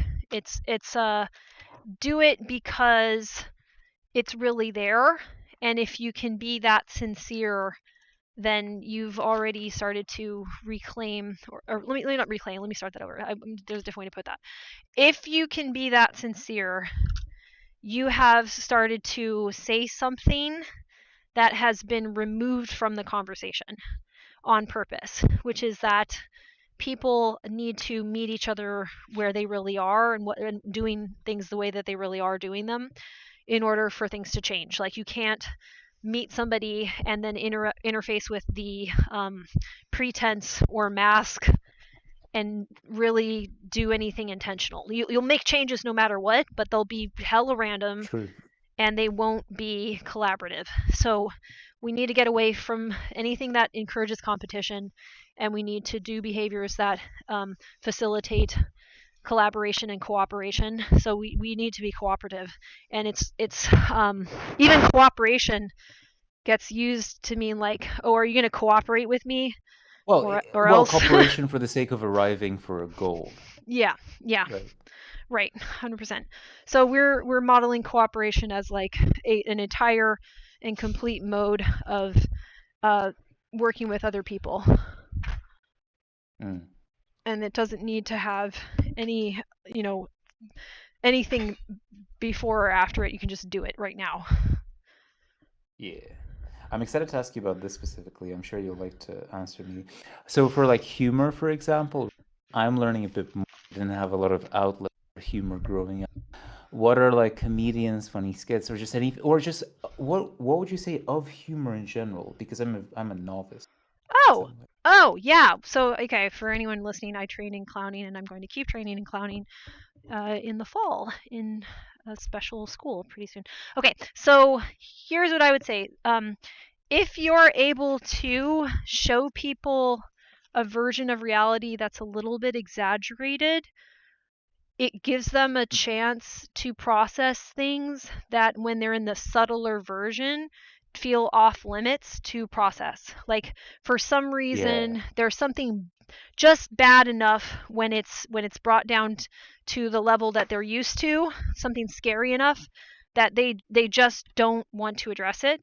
So when you exaggerate it and make the contrast ridiculously extreme, it allows them to say things that they can't, when it isn't so Right, I get. So is it that you bring it a bit further so that yeah, it doesn't hit too close to home, but yeah, it does because they can sort of tell internally that, oh, this is kind of like me. yeah. It's you're so like in clowning you're trying to be like hyper real, like you're trying to be Right. more human than human, not less human. You're trying to like dial up behaviors of humans and aspects of humans past where they normally go, so then people can see those behaviors, or and you may even do like juxtapositions that are not normally there, like you might be something that's a combination Well, you're talking of about exaggerations. incongruence, yeah, Yeah, yeah, bringing congruence to light, yeah, yeah. exactly. And that can help too, but you don't even necessarily have to do that. You just have to be a really dialed up version of what people have accepted as a person, because people flatten themselves. So you're giving them permission to go to something louder and broader and brighter than what they're doing, but they don't have to be a clown. Like a clown is way the fuck out there. Hmm. But if I see almost a risk to this because it's almost, well, no, it's very good, but then also wouldn't doesn't society then like, okay, you're gonna be the clown, like they'll want, a lot of people will be afraid to perhaps laugh at themselves, like they'll oh want yeah, to vicariously laugh for you, but maybe you have to do that for like a first step maybe. right. Well, the art form of clowning, I think I've mentioned this before, but it's basically saying I make fun of you for you, and I make fun of Mm, myself for you. So it's like I right. I am doing this. Even when I make fun of you, it is for you. Even when I make fun of myself, it's not because I'm wanting you to think some type of way about me. It's because I think you need this. Like, Right. I think this is going to benefit you to get to laugh at this. So here you go. Mhm. And you just, and they may disagree with you. That's fine. Like the thing is that you're with any gift, you're not saying like, here, you have to enjoy it. You're just saying I thought you might enjoy this here. So you're doing Mhm. it not to ridicule them or to make them uncomfortable. You're doing it Right. for the benefit of them growing or getting to do something that if you had not done it would not be possible. So you're expanding their possibilities, and that's what No, humor of course, does. yeah. Yeah. So It's just yeah. I'm worrying about, like, obviously it's funny because I asked about like comedians and skits and whatever. Now I'm kind of thinking the comedy industry is probably bad because it then sells or tries to make humor a commodity. So then Yeah. people would probably get dependent on it rather than practice it themselves, because then it would suck out humor from lots of other things. So then it goes back again to the billionaires probably, or just the structure of the system, trying to separate and sterilize Yeah. everything and keep humor out of it, Yeah. right? Hold on a second. Oh, like in a court, like in a king's court, right? Like, oh, well, obviously we allowed the jester, the mummer, to make fun of the king, and the king doesn't execute the jester. But God forbid you're not the jester and you make fun of the king, you'll get executed, Yes. right? And if you are doing comedy in this world, they are telling you that, well, now you're a comedian. That's now you can't be the cereal that also doubles as soap, right? So they will say that, well, okay, you can be funny, but now you're never going to be this kind They of won't person. take you seriously. Yeah. They won't take you seriously. Yeah. Okay. But if you know that they aren't taking any of us seriously, you're liberated. You can Yeah. say, "Oh, okay," and that they cannot be funny. So that's, I think, the other important thing is that like conservative humor is not very good, and we all kind of know that. Oh, Um, so they are so into controlling how you see them that they can't understand that comedy is generous, and that I welcome mhm. somebody to perceive me in a way that I couldn't ever imagine because I gave them the present. So if I were to Mm, give you, I don't know, let's give an example. Like if I gave you a wooden birdhouse and said, this is a gift to you, do mhm. whatever you want with it, I shouldn't get mad that you covered it with the paint color that you like and made it Yeah. contain the kind of bird seed for the bird that you like. That makes no sense. That Mhm. that is not a gift. That is me trying to live vicariously through you. And since they're Yeah. so into people perceiving them the way they want to in this flattened way that is not who they really are, comedy is a way to show that people have multiple dimensions by exaggerating the dimensions of human beings and making it like undeniably apparent that people are not Yes. one thing. They're not just funny, they're not just tragic, they're not just cute, they're not just angry. There are all kinds They're of all of things. these things. They're all these things. And Yeah. they are people that are resisting that and want that to not be true about them, but it just is. And then that, The yeah. gesture has all the colors. The suit has all the colors of the rainbow. See, now I want to make a gesture costume for myself. Yeah, and I you already can. wanted to. You can. Yeah. And experimenting with it, that's another part of like being weird in our culture. Like they don't want us to experiment with being weird abstract comedians, but on this planet with the resources we have, we should be able to do a bunch of weird stuff. And not, again, like Oh yeah. it's not to make people uncomfortable. That's not the point. There are clowns that are grotesques and that's kind of what they're doing, but that's a very small sliver of comedy and I don't really like it personally. It's not my vibe. What you can do with people is ask them like, hey, would you like a break from having to be that guy? So come over here because I'm not one of that guys. So what are you when you're in front of Mm. me? And that's, clowns are very interactive. Clowns do not ignore things that the audience are doing. They respond to everything the audience does. They Mm. respond to sounds in the environment. Like if a siren goes by and the clown doesn't acknowledge it, the clown is now bullshitting you because the siren just went by. Why didn't you? So you're telling people like, I know what you were told things should be like, but I'm going to invite you to a place where things are not like that. And does that mean that when you I try to go literally, back to that place, is it still actually not like that? I literally had this, like my friend John, like who I was talking about today. It's so funny because we're doing a bit of strategizing around how I would do like 5 minutes on the visual timer, talk to my dad, minimize and make an escape plan if things got bad. But he like specifically was like, when you just say that you'll leave, and you just close the phone, that's it. And then at one point he was like, all right, I gotta go, and he like left immediately, and I took. And then he like, he was like, I'm proving the point to you. He did, right? I just thought that he would leave. So maybe this is unrelated, but I felt the story is exactly demonstrative Yeah. of it's showing you something that is different. Yeah. Like Yeah. in that case, he wasn't actually leaving because he had to go, but he proved the point. But it still worked. It still had that same effect on. Yeah, exactly. Yeah, it's the effect. Okay, so comedy is trying to aim for that effect. Like the comedy itself can be really absurd, can be really specific, but what it's trying to do is allow you to question something that you hadn't realized. You don't even realize you haven't questioned it. It's just sitting there. Yeah. And until you disrupt your assumptions enough, you shake loose the risk involved in even changing or considering a different point of view or a different way of viewing it. Until you can get to that place where it's safe to do that, you just can't. So comedy is like a really safe place to do that because here's this ridiculous person inviting you into something that you would otherwise be intimidated by. Like if somebody told you you had to do it in some serious way, in some life or death way, it wouldn't be accessible. But it's accessible if you're in like a goofy world with Muppets and you know what I mean. Like you're like, oh okay, Yeah. like this is imagination. This isn't somebody ready to punish me for exploring this idea or challenging what Right, I but then assumed. that's why in this world they obviously want, it's not just that they want to cause terror and fear, but they also want to inculcate that promise everywhere because they're trying to stamp out any potential like humor or play. Yeah, play, Right. play. Yes. And that's what clowning is. Play. It's inviting people into play, and it's allowing people to have like positive feelings around play as a default, not scared feelings or apologetic feelings around play. So the main emotion that my clown teacher would emphasize is delight. So Right. you do everything with delight. You weep with delight. You get eaten by a bear with delight. Like you are, that is you now. Everything is, What you're does just that like, yay. mean?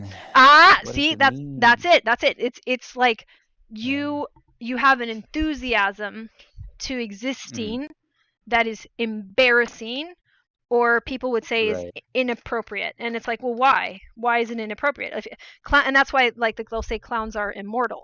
Like, clowns get to feel delight and everything because they can't be killed. You cannot kill a clown. A clown cannot Uh-huh. even really be wounded.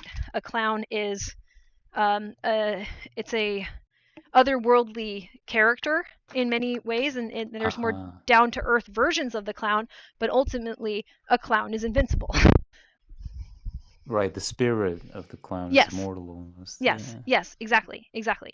So then if you were invincible, what does that open you up to? It opens you up to like an enthusiasm for everything that you could be doing, and that allows you It's like to you don't have to go to work because you can play because yeah. you're not gonna die. Yeah, Yeah. exactly.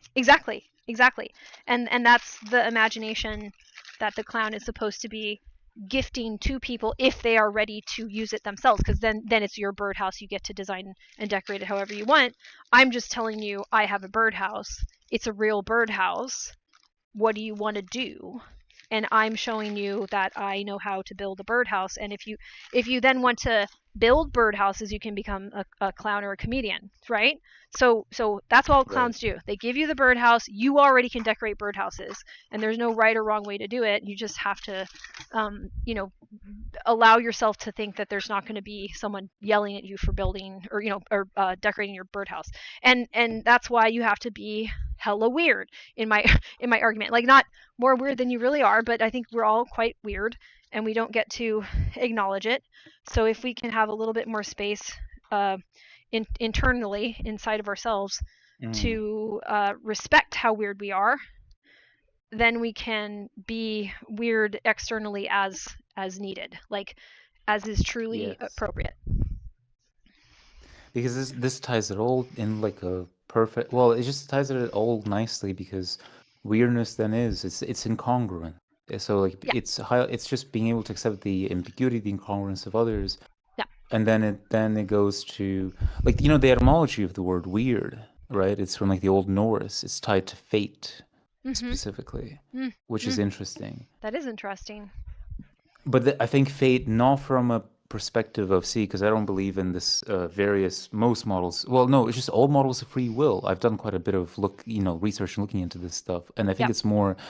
it's our weirdness, perhaps, are the emerging contingent conditions Mm-hmm. of our life and Mm-hmm. our environment uniquely. And it's about respecting that reality as opposed to saying, no, this is what you are and this is what the world is. Right. Right? Not facing the person in front of you. Right. Exactly. And what you are with basically every person you face will change what you seem to be. And that's why it's important Mm-hmm. to pick friends and partners that when you mix together, it makes sense. Like, I've always felt this way, and I really think it came from a proto understanding of this. Like, if you're interacting with somebody, it's like you're a flavor of milkshake and they're a flavor of milkshake, and you're going to go in the same blender sometimes. So you better make sure there's something copacetic there, or at least interesting. So if you're sardines and they're chocolate, like, do you have anything else in you? Right. Sardine? Oh, you have a little bit of salt. Okay, can you just do the salt with this person? That might work. Maybe I haven't found like I've had such bad luck with like partners especially, but maybe partners it's a more specific thing because almost Yeah. like you want a more hyper specialized sort of. Yes. Yeah. You need Yeah. most of your I guess, like under flavors, or what's a better word for that? What is that? It's like a aftertaste and like whatever. Like if you're a wine or something, right? Like all of the Right. different tones. Oh, fuck. Yeah, what's it You know what I mean? called? Hints? No, there's a word for it. Yeah, There yeah, is. yeah. Anyways, pretend I know what that is. I can't even Yeah. remember the name for the person that does wine. Salmonler, blah, blah. Anyways, but okay. So, Connoisseur. well, no, there's one that starts with an S that's specific to wine tasters, and I don't know what it is. Salmonier or something like Hmm? that. Anyways, it doesn't matter. This is the edge of my Oh, knowledge. Yeah, sommelier. yeah, yeah, Sommelier. yeah, yeah. I Yeah. think it's familiar. Yeah. Okay. Anyway, so I'm not one of those. And but the point being is, if you're in a partnership, then you have to have like all of those different notes in different environments Uh-huh. working together. So it's just like it's a much higher threshold for like how many aspects of yourself are going to be able Hmm. to blend and work for both people, and you still have preferences even within that. Like let's say somebody's caramel, salty caramel, but one of them hates salty caramel. Well, shit, like so even though that is what you are, somebody can still have preferences. So it is complicated, but then again, the weirdness thing is still an advantage there, because then you're at least extremely honest about what you think you are, and people can get to know you, and you're at ease with yourself. Yeah, exactly. It's not rushed. It just is, and people can take their time to figure out how to understand you. But it's all about understanding. I think that's the big thing, is that you have to be open to being misunderstood in order to be understood. And that's super hard for us as autistic people or neurodivergent people, ADHD, OCD, because people will interpret our behaviors in ways that are like punitive or related to, some capitalistic bullshit. And that doesn't feel good, because that's not who we are, and that's not why we're like this. Maybe the thing in the wines that we were thinking of is it the aromas in the wine? Not sure. The aromas, there's like a, yeah, I know it's a different word. You know what I mean? Like there's something that like a finish, and there's like so there's different layers of flavor profiles or whatever. So just like nuance to how things behave, even though it might seem one way in one context, it seems another. So yeah. So yeah, okay, let's see. Checking on time. We have a full other hour. I think I'm going to keep cleaning. I'm hitting a little bit of a mental wall, but just mental. I can keep going. It's all good. It's going to bother me. I'm going to remember that word time or something. It's going to hit me like in the middle of the night. I feel like it's like after something. Like I want to, like, it's not like aftertaste, but after flavor, after something. I don't know, or something that happens. You have the initial flavor, and then there's like something that comes in later. After, it's you know what I mean? There's a word for this. After, yeah, I know, because I remember I've read it. It's like after.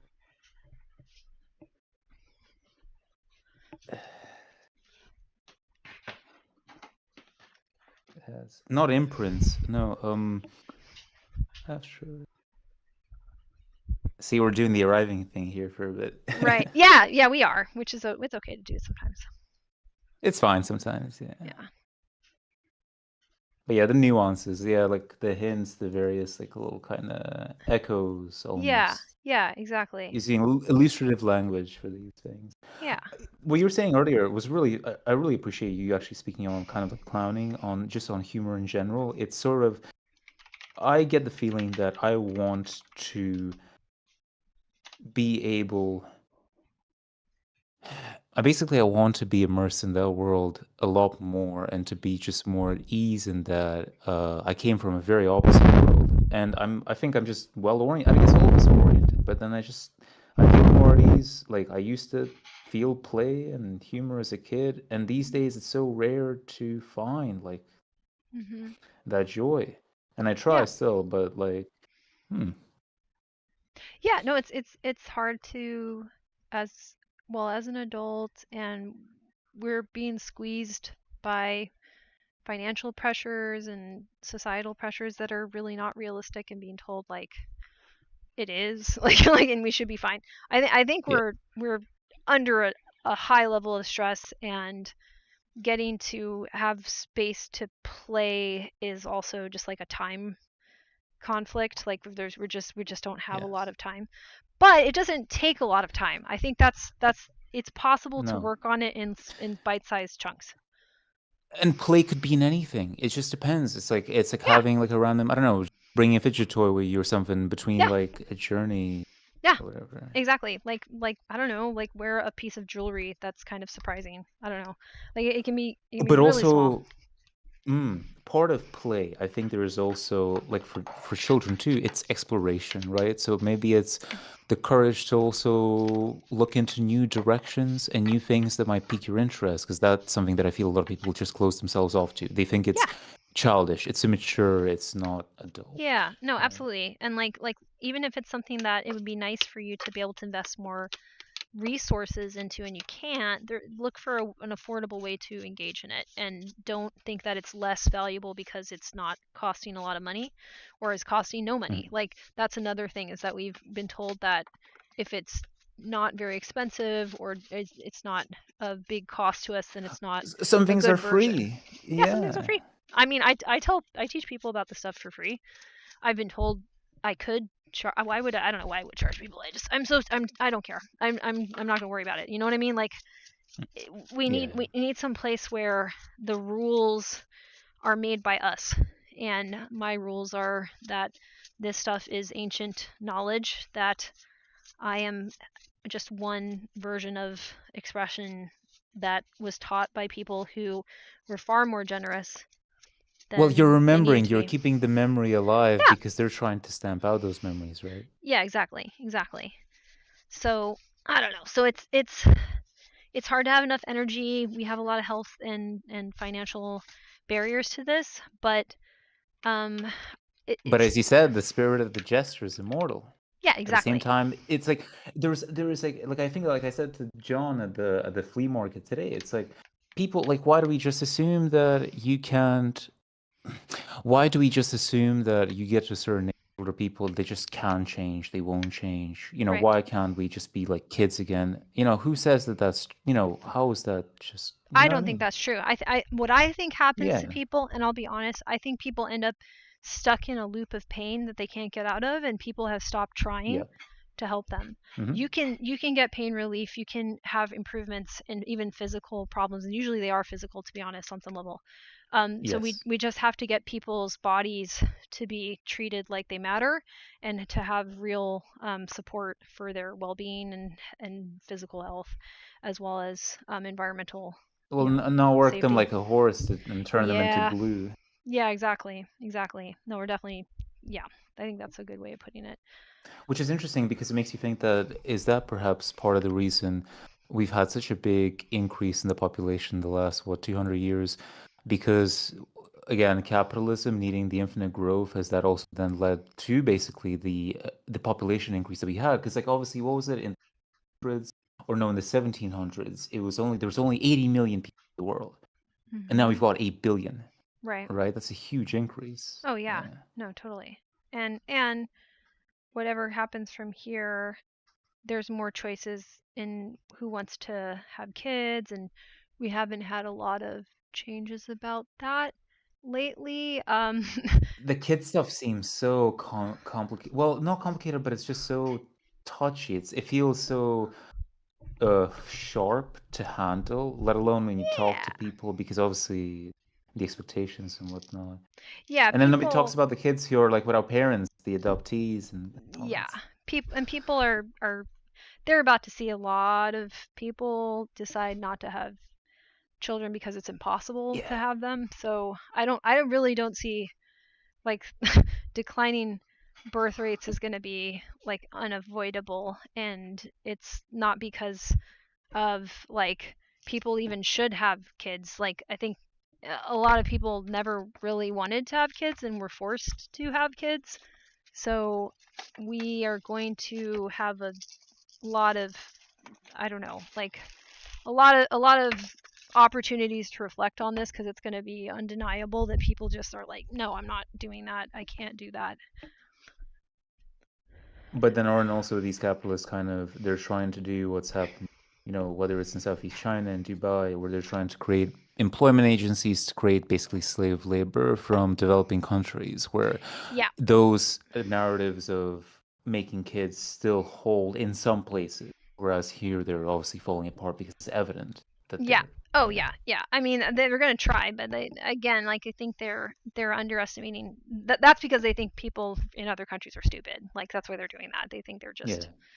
they're racist, so they're thinking that that's how that's going Well, to but then play. they'll have also like just actively destroyed like any chances from people. Well, it's just colonialism to like education, to culture, Yeah, and how it's created like like insane levels of dependency, right? yeah. Because like, do this or we will kill you or we will starve you to death, right? Right, right. Absolutely.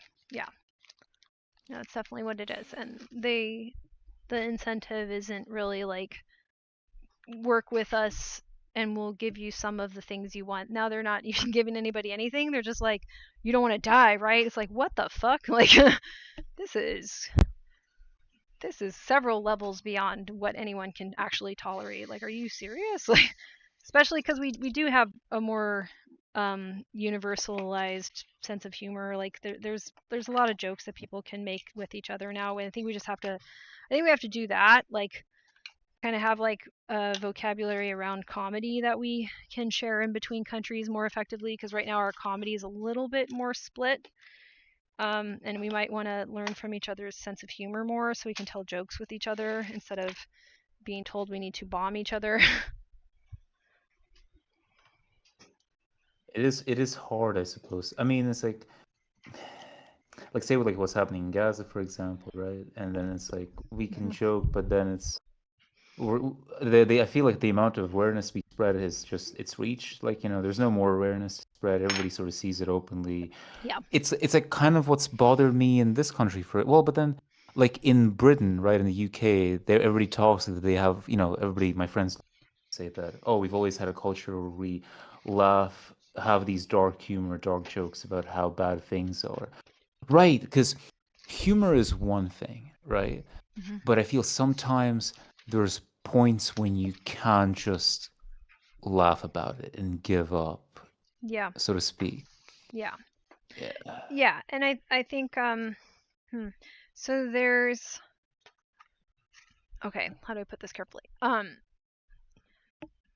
People tell jokes, and people will continue to tell jokes even when horrible things happen in their lives that are beyond their control. And we need to still realize that we haven't destroyed that in people when we or other people associated as us, in this case, have attempted to dehumanize them and make them so that they don't have any humor. Which, like, no, like, they yeah, they won't have your sense of humor, but they have a sense of humor, and it would be useful for us to like spend a little bit more time considering how we can hear the sense of humor of people who speak different languages than us. And then Ty was saying, like George Carlin, he just hated on everyone but spoke pure truth about the cultural deficits around the world through humor. Yeah, he didn't want you to laugh it off, right? He wanted his comedy to get you to think deeper about the mundane things that keep you oppressed. Yes, exactly. And sounds awesome. Right, and our styles of humor can have a universality to it that we are at a good place to explore because we have an internet to help us, and we can use the AIs are really good for translation. Like, still check with the person you're talking to if the translation is decent, like, tell them what you're using to translate, but that generally is a little bit better, and it catches like cultural context and can translate jokes into something that would be relevant to the person who you're speaking to. Well, I guess it's also part of it is just like you want to get to learn about. There's a cultural, right? The cultural aspect to the contingent conditions that form people. So like, that was a positive experience I had. I actually really got to pop back on it, but that Xiaohongshu app, Little Red Note, is like people were telling jokes to each other and explaining cultural jokes. It was very nice. Hell yeah. And yeah, I think just being more realistic about what we can do in this current era, and realize that like what's realistic for us would have been unimaginable for other eras, but we don't have to have the cynicism of 50 years ago for stuff that didn't exist 50 years ago. Yeah. But that's a weird thing to be like sometimes too, and that gets back to my original point of like being able to be weird about some of these newer ideas is an invitation for other people to be weird, and you do not know who's gonna want to take the invitation. It could be somebody from a country you've never been to and never will go to, and from a language you've never even tried to translate, and then the first time you do, it's a joke. that's hilarious. And you're like, oh, we don't have this kind of joke in my culture. What a fucking shame. This is the greatest joke I've heard, in decades. Wait, I just realized something. I see in my in like manga and anime that I've watched, right? There was always like the trope, like it's usually seen. I thought it was shown as a bad thing or like a bad trope, like a character would say supposedly a really bad joke, and then it's like the foreign person in the group like laughs really like loudly at it. But on the one hand, there's like almost like a hidden meaning there because maybe they do get it. Yeah. It hits something with them, but not with the. Right. Yeah, exactly. And that's delightful and surprising in its own way. So I'm hoping what we'll find is like a humor and translation sort of hobby that we can take on. And I think, yeah, like anybody speaking English, you should take a special care to do that because English has been treated as like an international language beyond what it frankly deserved to be. So we can open up the effort on our side. Yeah. Yeah. I'm laughing because I like know what was it? I speak 4 languages. I've grown up in different places, but then I feel like I'm nowhere near qualified to what I should be to be able to humorously like transcribe. But then it's like that's perhaps being ostracized in all of these groups in some ways. So now I Yeah. got to get back in and be the funny guy. Yeah, Just be kidding. the funny guy. I mean, why not? Like in Hell yeah. the groups that you're able to talk to and show that I little am bit already. I mean, I am already. Yeah. But yeah. Yeah, but you have access to a couple more people already. Oh, I get it. Right. Right. So here's the thing, right? I would be the funny guy. So this has even happened with previous partners, well, prospective partners where it didn't work out. So I would yes, you attract people through the humor, through the comedy, sometimes through the play. But then sometimes I would get worried life would be tough, and then I would sort of like have the more serious part to me. And that's when I noticed a lot of people would leave me or they'd not be interested. They don't want to be there for you when you're the serious part, or they think that that humorous part of you was just like a facade you put on purpose to try to get in with them. Is that what it is? Yeah. They may think that the humor, well, that's the generous part of it, right? Like they may think the humor is you trying to change how you're perceived for some reason, when what it should be is like, here's a thing I know how to do that I think is hilarious, and I don't know if you'll Right. think it's hilarious, but I'm just gonna do it. And if you don't, that's okay. If you do, great, because I also think it's hilarious. So, if you're a clown, you will do things every now and then that surprise you that other people find them funny. Like you're like, oh, I didn't realize that was that funny. But it still was something that you felt an impulse to do, and you didn't stop the impulse. And you also have cultivated yourself to know like safe impulses. Like you don't want to follow every single impulse because some are like truly antisocial.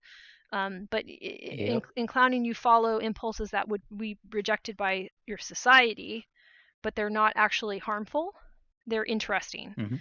And people can take interest in those impulses when you show them to them being expressed in ways that you'd be surprised by, because we've picked up a lot of like, I guess, subtle ideas and contradictions that you could point out about our culture, and you may not even intentionally point it out, but you share an awareness that there's this taboo, or there's this like funny thing that people just go along with without commenting on, and you've commented on it, and somebody needed that commentary more than you. And even sometimes it's that idea of, like I was saying, like two people facing each other, they're kind of like harmonizing, and it creates like artifacts that wouldn't be there without. Yeah. So you'll do that process with people, and maybe they're seeing something that genuinely is not what you were doing, but is still So true. here's the funny thing. Yeah, so now I'm seeing that I'm like on the like I'm like a budding gesture, as it were. Like so what I can see that I'm at the observation stage right now, because I've noticed myself quite regularly point out contradictions when people would say something that's given for granted. But I guess I like the artistry and skill, as you say, to do that in an exaggerated way, or it's playful, or it gets people to perhaps be interested in a certain direction. I usually tend to frame it, I guess you could say, maybe in a very scholarly or academic light. I kind of see it exactly as and it's people kind of then just, it doesn't work as easily somehow. They don't take to that very easily. Yeah. And you might, let me think about this. That can work as a style. You just might need to like have more Maybe I've dimensions got to very it. dry humor. Yeah, you may. Yeah. Yeah, and like the only thing I'd say is that like maybe just open yourself up to doing things that might be a little embarrassing. Yes. So you have to take True. away Yeah. the editor in your brain and that says like, well, don't follow that impulse. Like just follow some that normally you realize you stop yourself, but the impulse is actually there. That's what they teach in clowning. It's like the impulse is truly there. You don't have to always experiment with these impulses, but it's important to get in a practice of doing that, and then it opens up the repertoire of like ways you can be, and that changes your humor. And it changes. What else does it change? It changes your comfort level too with being present and visible without having to apologize or like offer something but then be like, I hope you don't hate me. Like you don't want to have that um Right. Of course. part of it. It has to be like, I mean, and even if you do hope that they don't hate you, you have to hope that they don't hate you with delight, right? So you have to like, Or they will generally delightfully try to do you in. Yeah. well, I mean, they won't. I mean, that's I would say like only a clown really understands delight in that way. What I'm trying to get back is that concept of like to do things with delight that Right. people normally don't changes how you experience it and changes how they experience it. So if they know like it's okay to be like totally like enamored and fascinated and like tickled by how much you really want to apologize to them, then you just do it more. You know the image that came in my head. I don't know if it's applicable. It's like I don't know if you see in Zoolander, right? And like Zoolander goes back to his like hometown, and all his family are like miners, right? And he's like fashion designer, and you know the way that he's like strutting in his like in his mining gear or whatever. Yeah. Just that's the image that Yeah. came to mind. Right, exactly. Yeah, you've got to When be you're yourself. delightfully doing anything. Yes. Yeah. Yes. And so in clowning, like one of the main exercises they give us is we do something that we think is pretty extreme, and then your Mhm. coach will be like, okay, now do more. Okay, now do more. Okay, now more. Like, so you're already saying like, well, this is the most I can do of this. But if you were truly delighted by it, you would do more. Like you'd do even more than that. Of So course. yeah. Of course. So you're trying to get to that like childlike level of play with it. That and even past that, you're trying to be like a cosmic child level of play. Well, it's almost like it reminds me of Sun Wukong, right? You want to be like a monkey. Yeah. Yeah. Now I want to go to like clowning school. I'm gonna You look should. up I this think image I yeah. think everyone should like not No, but even kidding. it's but then see like in a yeah the play the humor, but then like also like on another level, just that it's having the courage. Like I see it Yeah. as a good avenue to build that audacity, to build that courage.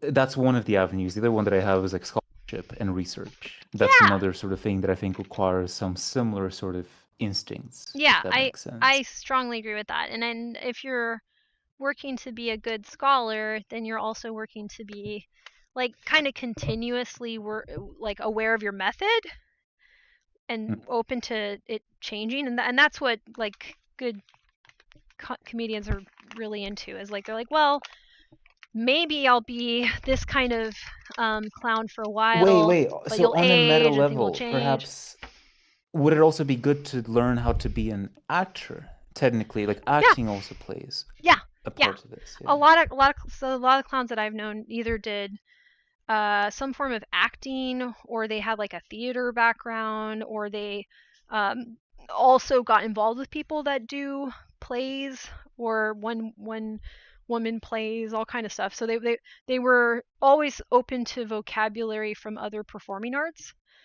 I've known a couple that were Mhm. dancers, and a couple that were other things in like circus arts and like physical performers.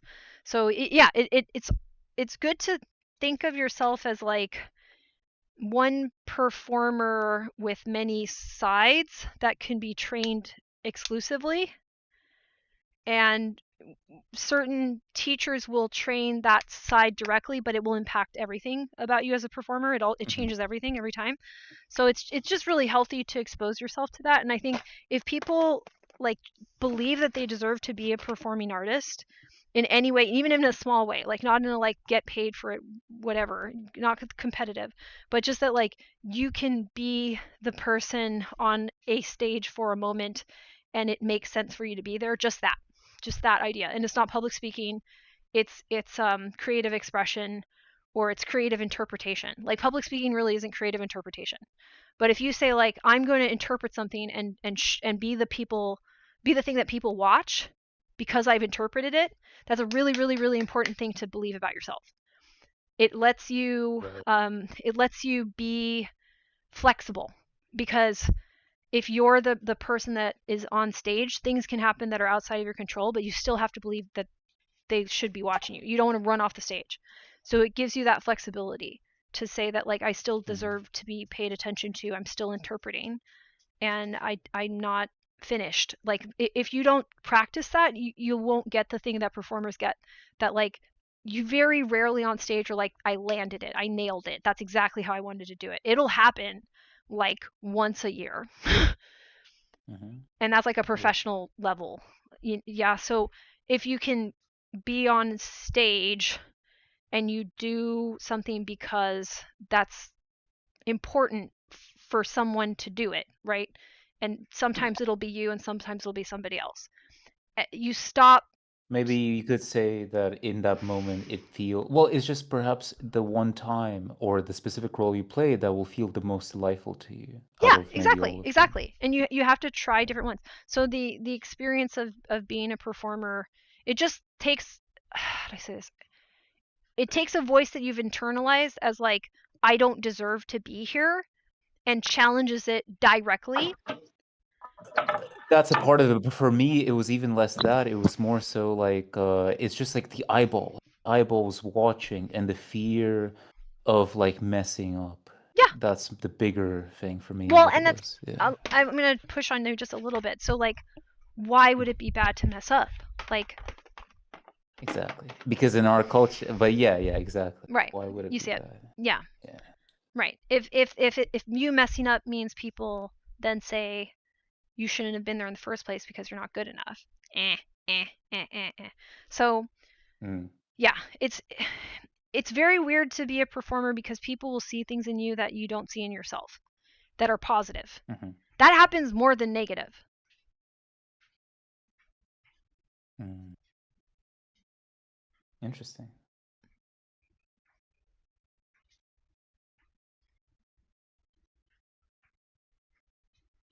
In fact, I would venture to say that the people that are seen negatively, that have, so let's say somebody has any level of performance training, right? Like they've had some training and they're going to go on stage. The people that get the most criticism are the ones that are the best.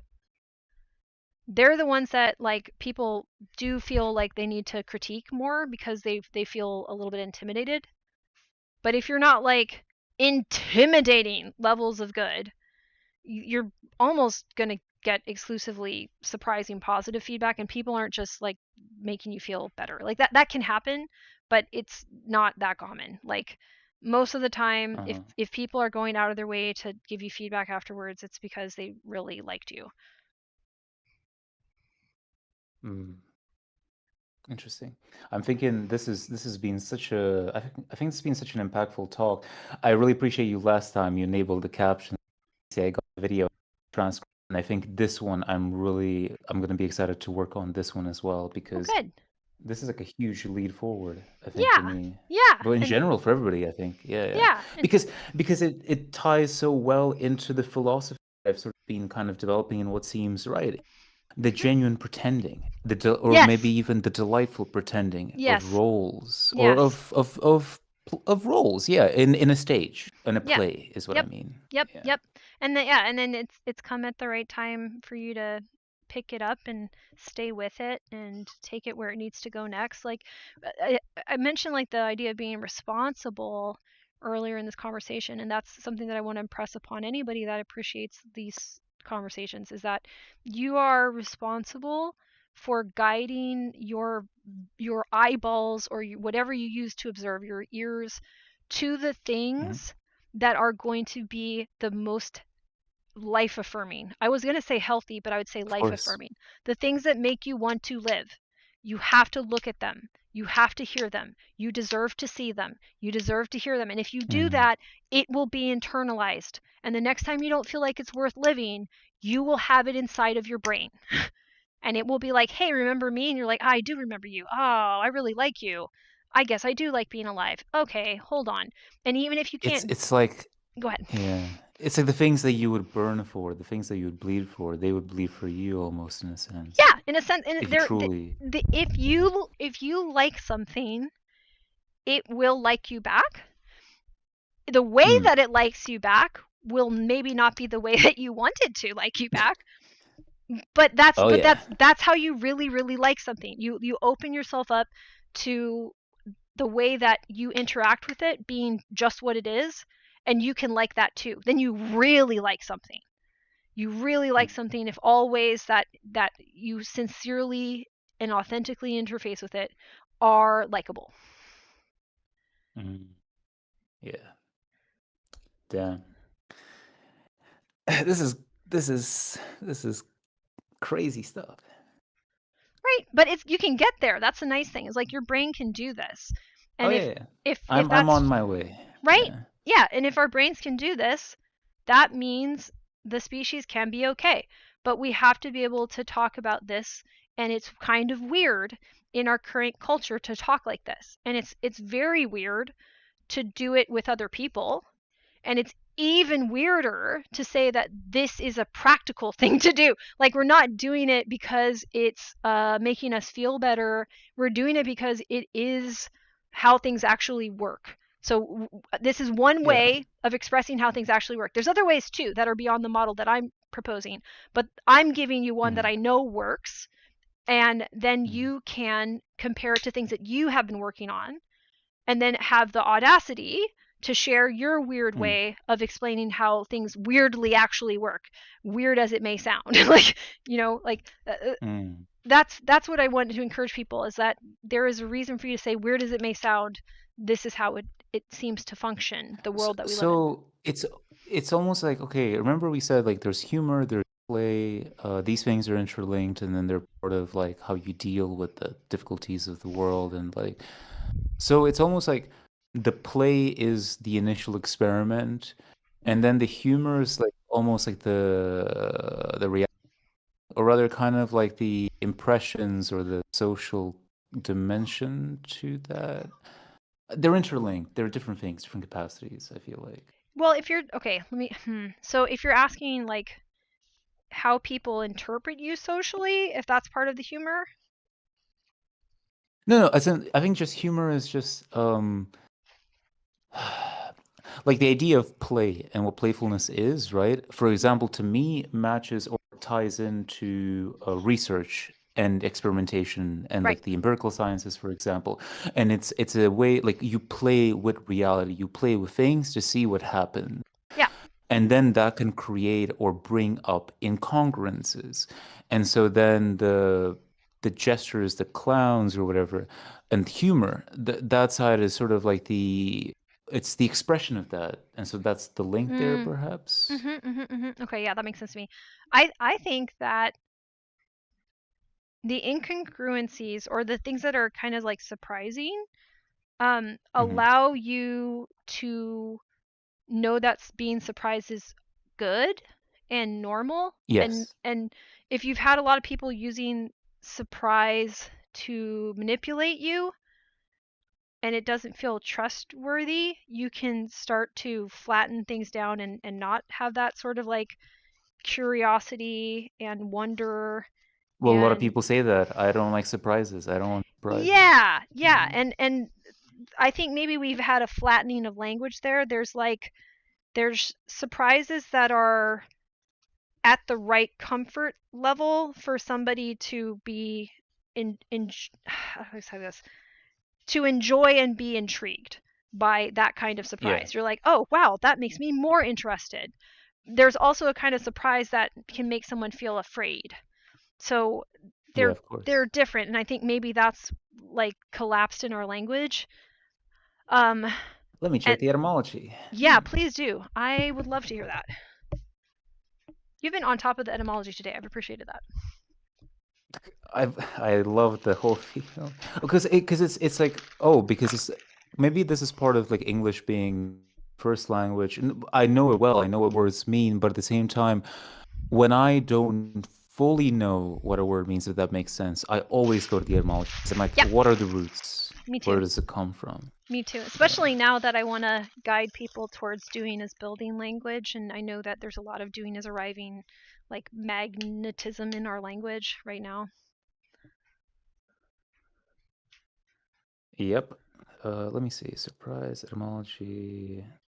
I think it's Wikiquotes, the best one to give me the exact roots for that. From the feminine of surprise. It's from Latin, super plus prendere. So we know super, right? It's something bigger. A prendere is contracted from prehendere, which means to grasp or to seize. So to overtake. It's an overtaking. So it denotes or implies something taking over, Mm. overtaking something else. Mm-hmm. And so, surprise is like a situation, a novel truth, or obviously like a misfortune overtakes you in the present. Is that sort of what they're implying? I think so. I'll What's the paste the Latin little again? thing. Yeah, actually paste that. Let me see it. I'll just send the wiki code. It'll just be easier like that. One sec.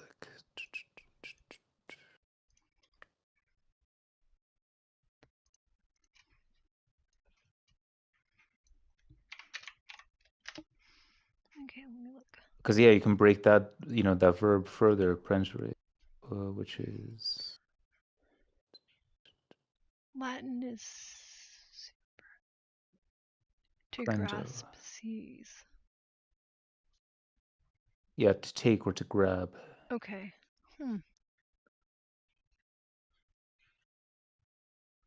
Okay, interesting.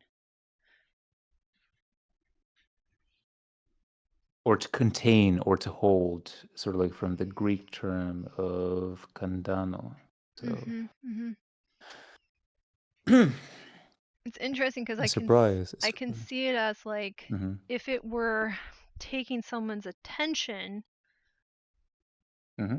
that Well, works. taking somebody by surprise, Yeah. right? Yeah. Interesting.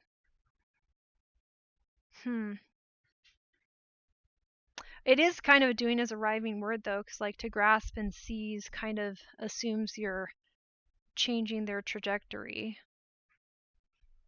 But like I said, if you kind If of it's go, if you click on, yeah, I mean, well, that's tricky.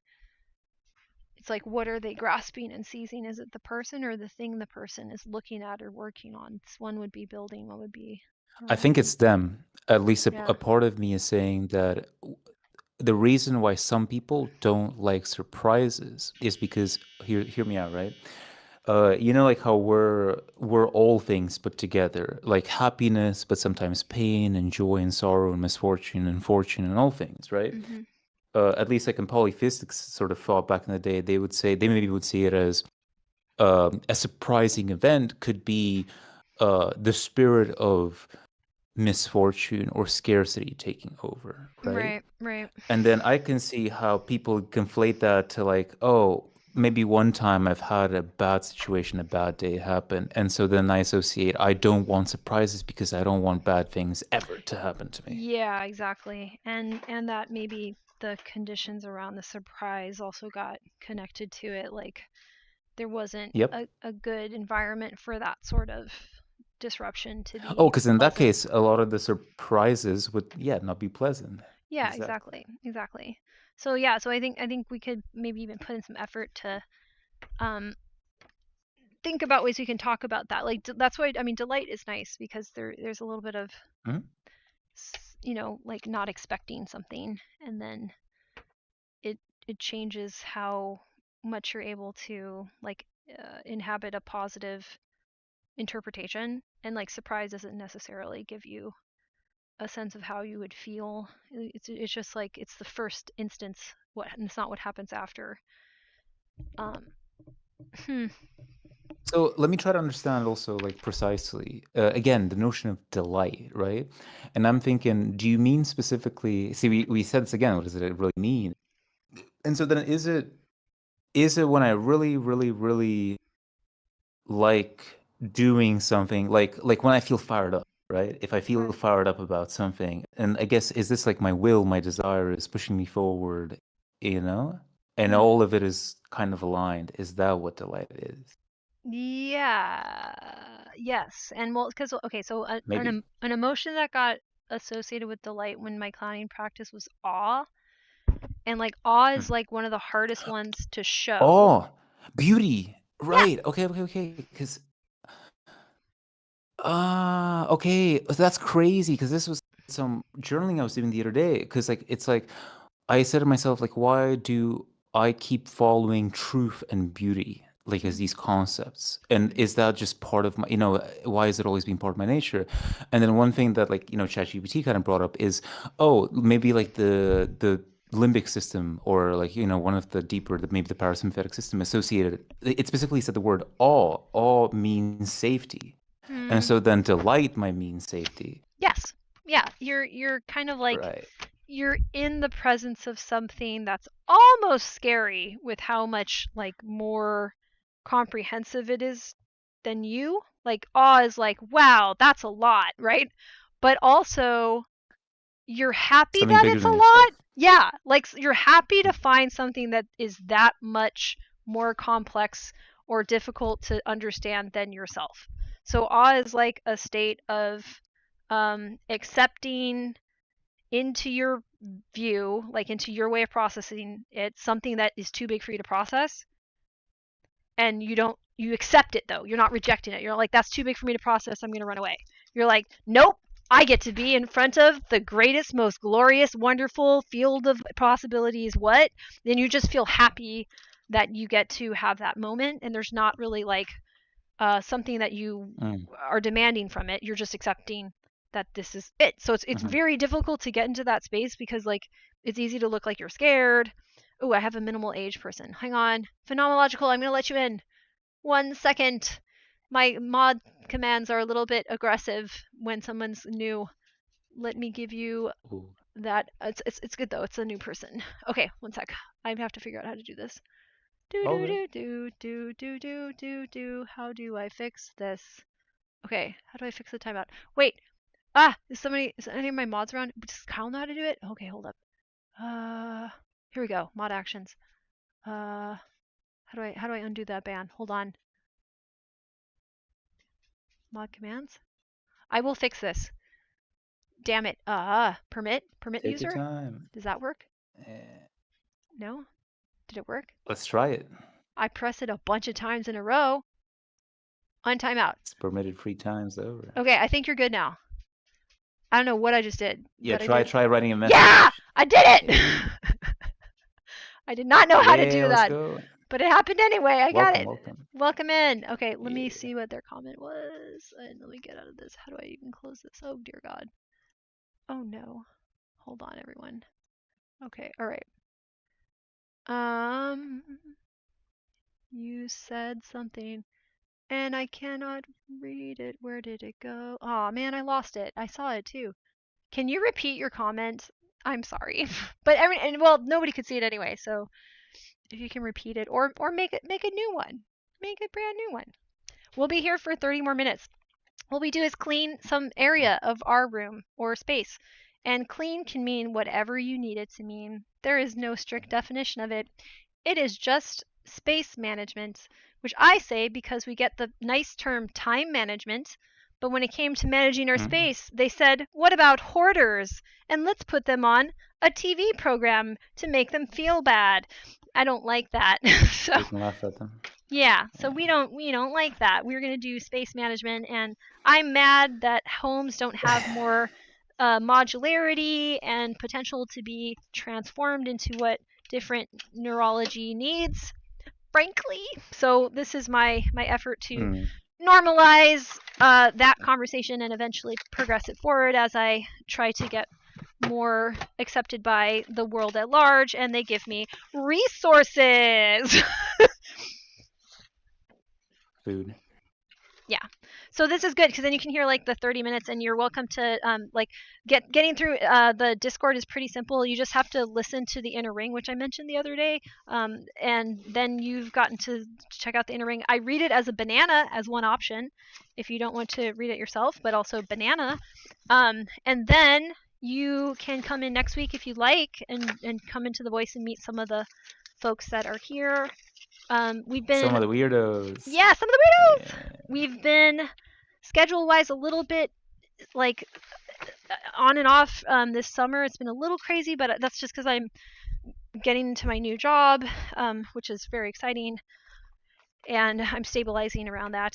I'm also going to be having more activities in the Discord. I was trying to do that more over the summer. It was a little tricky, but there will be a little bit more, like neighborhood activities and jacuzzi, something like that. So it's a good time to join, and that's basically it. So we were talking mostly about like just the courage to be weird and to be seen, and how that like has a ripple effect on other weirdos and also people that are masking as normal, or people that have tried being normal and it generally works for them, but at this point the system doesn't care that they have been so good at being normal. They are getting very little in return.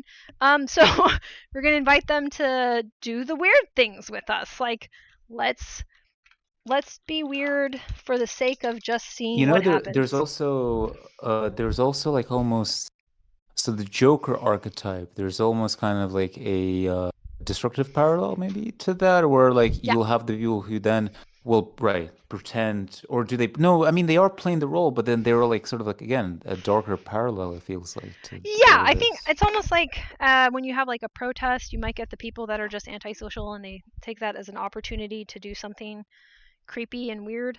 But the good thing about that is, like, if people get used to accommodating weird people, they also will have a better radar for stuff that's like a little bit fishy. You're like, oh, okay, that person's just like taking advantage of an environment that is novel to normalize their antisocial behavior. Okay, Phenomenological says, I forget what I said exactly, but I think surprise carries the exposure to powerlessness. When you're confronted with a system or entity outside of yourself that contains experiencing or information or resources that aren't contained within yourself, and the awe that can result from that, this is often a longing or memory of a time imprinted in the formulation of early childhood experiences when being outside of yourself contain unimaginable power, and hoping that that turns out benevolently. Yes. And childhood also is a point where there, even in neglectful circumstances, there are still people that will have a positive response to you asking questions. There, even in really bad circumstances, you'll at least get one adult who has responded positively to you asking questions. When we get to be adults, that is so not the case, that it's kind of absurd. And I would say if you've had experiences in childhood where an adult responded well to you asking a question, even if it was just one time, it leaves such a strong impression that that's possible and that that's how it should be, because it feels right. And as adults, we're told that it's supposed to be wrong for us to ask questions, and that we should expect a negative reaction when we ask questions. So awe is like this space where you have a lot of questions, and the thing in front of you that would probably be able to answer some of them, or you realize has the capacity to answer a lot of questions that you may not even think of, that there's a chance that you asking questions is appropriate. It makes sense. Like, it makes sense for you to have and a it's lot of also questions. that your own intellect might be able to arrive at answers that you can do yourself too for some of it. Yeah. So I think that's part of it too. Is like we have to be told it's okay for us to keep wondering about things and to keep asking questions, and kids have to be told that too, that it's all right to wonder, and that it's part of That's part of growth. the Taoist philosophy. Like one of Mm-hmm. the main concepts of it is Wu Wei. It literally translates to carefree wandering. Yeah. That's what kids do. Yeah, Yeah. exactly. So we have the capacity in us for our entire lives to ask interesting questions just for the sake of being interested. That's it. And if something is so beyond us, there's so many interesting questions that we can ask, and we just get to inhabit that truth about ourselves without flattening it or minimizing the intensity of it. Like it is really intense to have a lot of questions. And autistic people can come across as super intense because we tend to have a lot of questions. Like, but Yep. I think it's just so important for us to do that, because there are people that don't have enough permission or role models of that attitude, that they just can't mimic it. And like I really like Mr. Rogers. Just for people who don't know, so like attitudes are caught, not taught. So if you present that attitude in front of people that are starving for role models, and just it's just such a deeply human thing to have a lot of questions, and they see you doing it, they will then know, even if they don't say the question out loud, that there is a reasonable way for them to have a question and it not be shot down. They don't have to shoot it down inside of themselves, even if other people would shoot it down. Yes, there's also a connection between awe and the sublime. Yes, Waxing, absolutely. I think That's you'd like true. And the the new. sublime being tied to truth. I'm just telling Waxing. I think Waxing and Yeah. phenomenological would get along.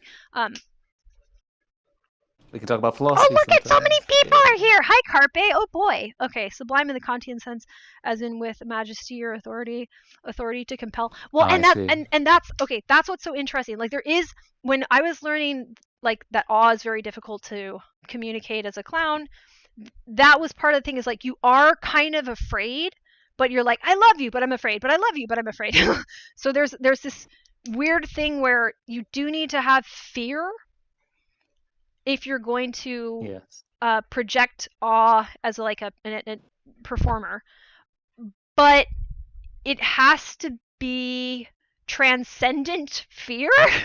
Like you have to be so afraid that you forget you're afraid. Like you have to allow that fear to have no ability to guess why you're afraid. Like it's so overwhelming, it's so beyond you, you don't even know what to be afraid of. And that's the fear that you have, is like you're afraid of how little you know how afraid you should be right now.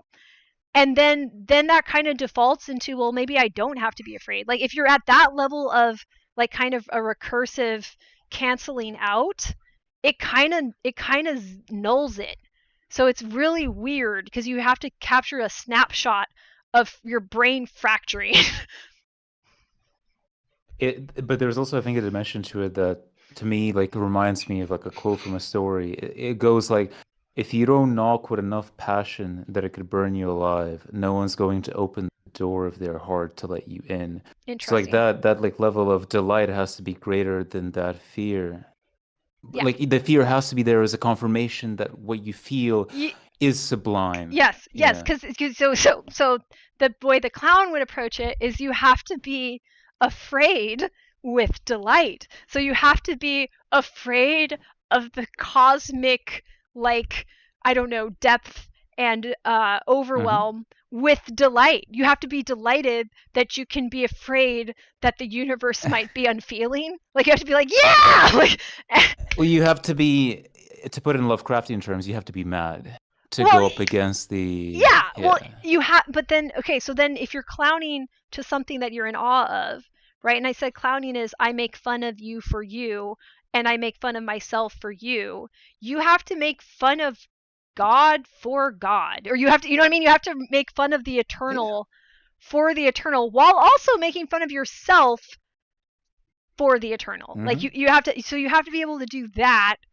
And so like I believe it's possible, but I think you have to be a really developed artist to mentally transport yourself into that place, and then you have to be like a really um like unself-conscious artist to then let your body do whatever that does to your body, because it Well, might be it's about the really number of weird. recursive loops. It's about the number of recursive loops that you build. It's Yeah, exposure. The more exposure you have, right? yeah, yeah, exactly. And that's Yeah, we why talked a lot about gestures. Yeah, we did. exposure. That's why. So if we expose our weirdness and we give people exposure to weirdness, that allows them to create these new dichotomies, or well, yeah, dichotomies. I'll put it that way. So like a king and a jester. Like you start to say, well, okay, well, but is that a true dichotomy? It's actually not. Like the jester is being a mirror to something that doesn't want a true mirror. Oh, that's so interesting. Like, so you start to say like, oh, everything's way more dynamic. And so even if I as a clown am supposed to be the performer, clowns do not ignore the audience. They're like one of the only performers that does that. So if you do something in the audience and I don't respond to you, I am now doing bullshit. And that's what they like. My clown teacher, he would yell bullshit at us if we didn't ignore a real thing if we ignored a real thing that was happening in the space. We still get to be in our imaginary space. We still get to inhabit all of these other weird things that we're proposing the audience take on board. But if the audience says no and I don't acknowledge that they said no, bullshit. So you're super super present, and yet you're still a performer and they're still the audience. Very very weird Yeah. dynamic. But that's like why I think it's healthy to look at humor. It's weird dynamics put into a mode that humans can interface with directly, where we're breaking out of the performances that we do. We perform all the time. We perform what my clown coach would say is like you go to like Subway and you do your like I'm going to Subway performance, and you're just like a cardboard cutout person. And he's like, do something weird to the guy that's making your sandwich. Like, not to him in a mean way, but be a weirdo. Order your sandwich weird. Like, people need a break from feeling like they have to be these little automatons performing normal human all day long.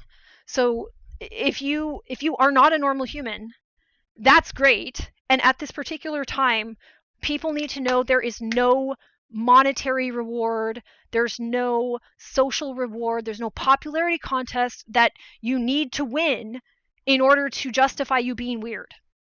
Just be weird. And it's not like a convoluted plot to then get rewarded for being weird somewhere down the road. Just be weird because we're all losing our fucking minds being these cardboard cutouts. But it's also this thing. I know that when I'm weird, when I kind of truly am delighting in life, when I'm in that place, in that embodied state, no titles can hold me. Like no level of like peak ever satisfies me, you know? I just want to play. I want to keep playing. Right. And that's how I get through it. Yeah, exactly. And you'll find people that want to play with you if you, and this is why this concept of featural sincerity. You just understand what features you're pretty sure you have, including the features around how good you are at self-perception, how good you are at like internalizing feedback and checking it. So you tell people, this is what I think I am, this is what I think you are, here's the question that I have. Can I ask it? And then ask your question. And you'll get really good answers if you can come that sincerely to people. And they may want to engage with you for longer than you would expect. They may have something to say that's a lot simpler or more complex. You do not know. But you're allowing them to be complex by walking up to them and saying, this is the best I can explain the complexity of me. I'm not going to flatten it because I'm embarrassed.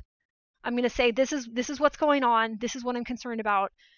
Can you help me with this thing? It seems like from how I understood and interpreted you that you might be able to. Am I right?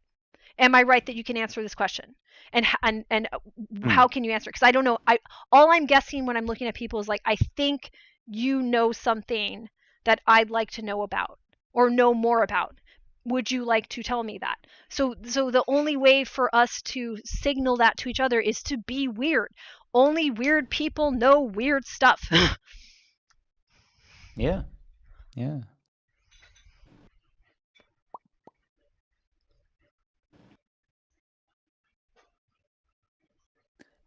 Basically, Yeah. it's like we're a mortal body, but within it, there's an unbound mind and will. Yeah. That's really at the core of it, I feel. And Yeah. we then don't give up on things that maybe were unsolved for a long time. Because we will all encounter stuff like that in our lives. I'm dealing with some of it now that I really hate that there aren't solutions for. But if you're able to allow that conversation of like, okay, I would like to have these answered and I don't know by who, then at least you haven't given up on like your interest in it. Oh, you keep wondering. You Yeah. keep wondering. If you don't know what to do, just do that. Yeah, you just do that. Exactly. And in our society that's not called productive. They're like, "Oh, you should move on from that. You're falling behind." Da, Oh, da, da, da. and that's where the term there's like the ancient philosophical idea of aporia is that's what it is. It's being in this place where you don't know where up is, where down is, who you are, what the future holds, all that stuff. But it's to get you to keep wondering, to then be open to the flow of what your will takes you towards. Yeah, Yeah, exactly. exactly. The wonder compels you. Right. Yeah. And your ability to care about the fact that you have that instinct and that impulse is something that you have to actually like work on. And you need to meet people that will encourage you to work on it, and that's really hard to do right now because people have been taught to be so competitive. So if you wonder about something long enough and you allow yourself to wander about with all of these things that happen, you might find out a not even just a good solution. You might do something groundbreaking. And in our culture, we're like, oh, You can move the groundbreaking world. people. Yeah, exactly. And then they're like, oh, are you going to get money and reward? I'm like, God, I want to just get past that.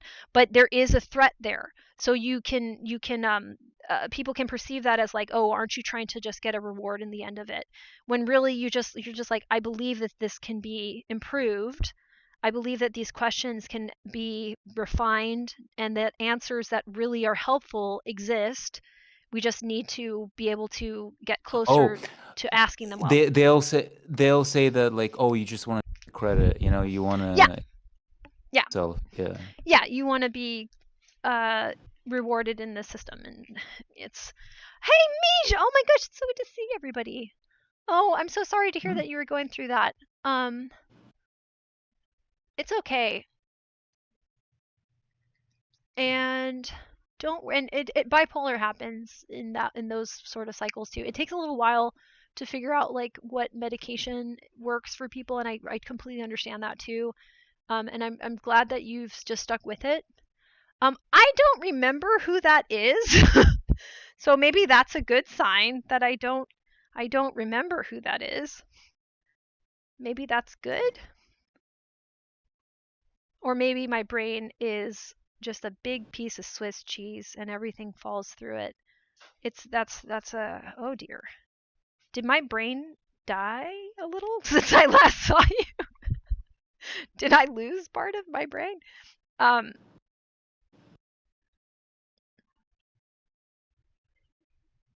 but yeah, so and we have about 8 minutes left for our stream today. We'll be back next week. Next week I wanted to hit a topic that's, I don't know, a little more like community suggested. So there is a topic suggestion area in the Discord if you'd like to throw down, and if you're available Throw next down week. as in Yeah. like an arena fight. Okay. Yeah, we're gonna duke it out. The topics will duke it out. Hell yeah. That'd be cute. I wonder if we can do that with AI. That'd be funny. But la la la la la, where were we? She showed up. I wanted to comment just very quickly on what like waxing philosophical said. Like literally, what is valuable is to wax philosophically, right? I 100% agree. But then sometimes I get a bit mad because I grew up among people who literally would tell me, stop philosophizing. And then nowadays, I often get to some points where people are like, you're thinking too deeply. You're overthinking things, right? Yeah. And yeah. Well, that's not a thing. There's no such thing as thinking too deeply. So That's easily I solved. agree, but then maybe they're saying like, "Oh, this isn't too deep," and if you take it too deep, then like it could get in trouble. But I don't know. Well, yeah, but the trouble is that you'll dig past their surface level understanding of the world, and then you won't be True. able to function the way they do on the surface level of the world, which is Oh, incorrect and and you'll bad. destabilize But their we, scaffold. Yeah, yes, yeah. you'll destabilize their social reality by thinking too much about these things.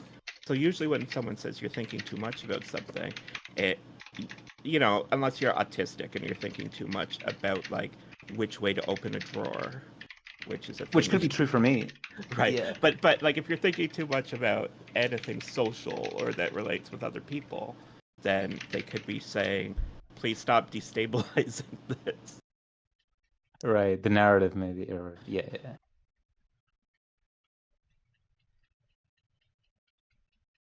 I'm just responding to something Mij was saying that's like feminism related. I'll say this. So she showed up at your server a long time ago, and y'all said you'd talk about something related to trans femme stuff, and then she left the server. And I said, might have been something about how my feminism has embodied aspects. Some folks misread that because there is misogyny around the depth of theory women have, so it might have been something like that. Yeah, like occasionally I'll get people that like their interpretation of, I guess, identity as it currently is presented socially doesn't have a good way of understanding the feminism that I'm explaining, which is my own model. So occasionally I've had some stuff where it's just like, okay, this isn't working.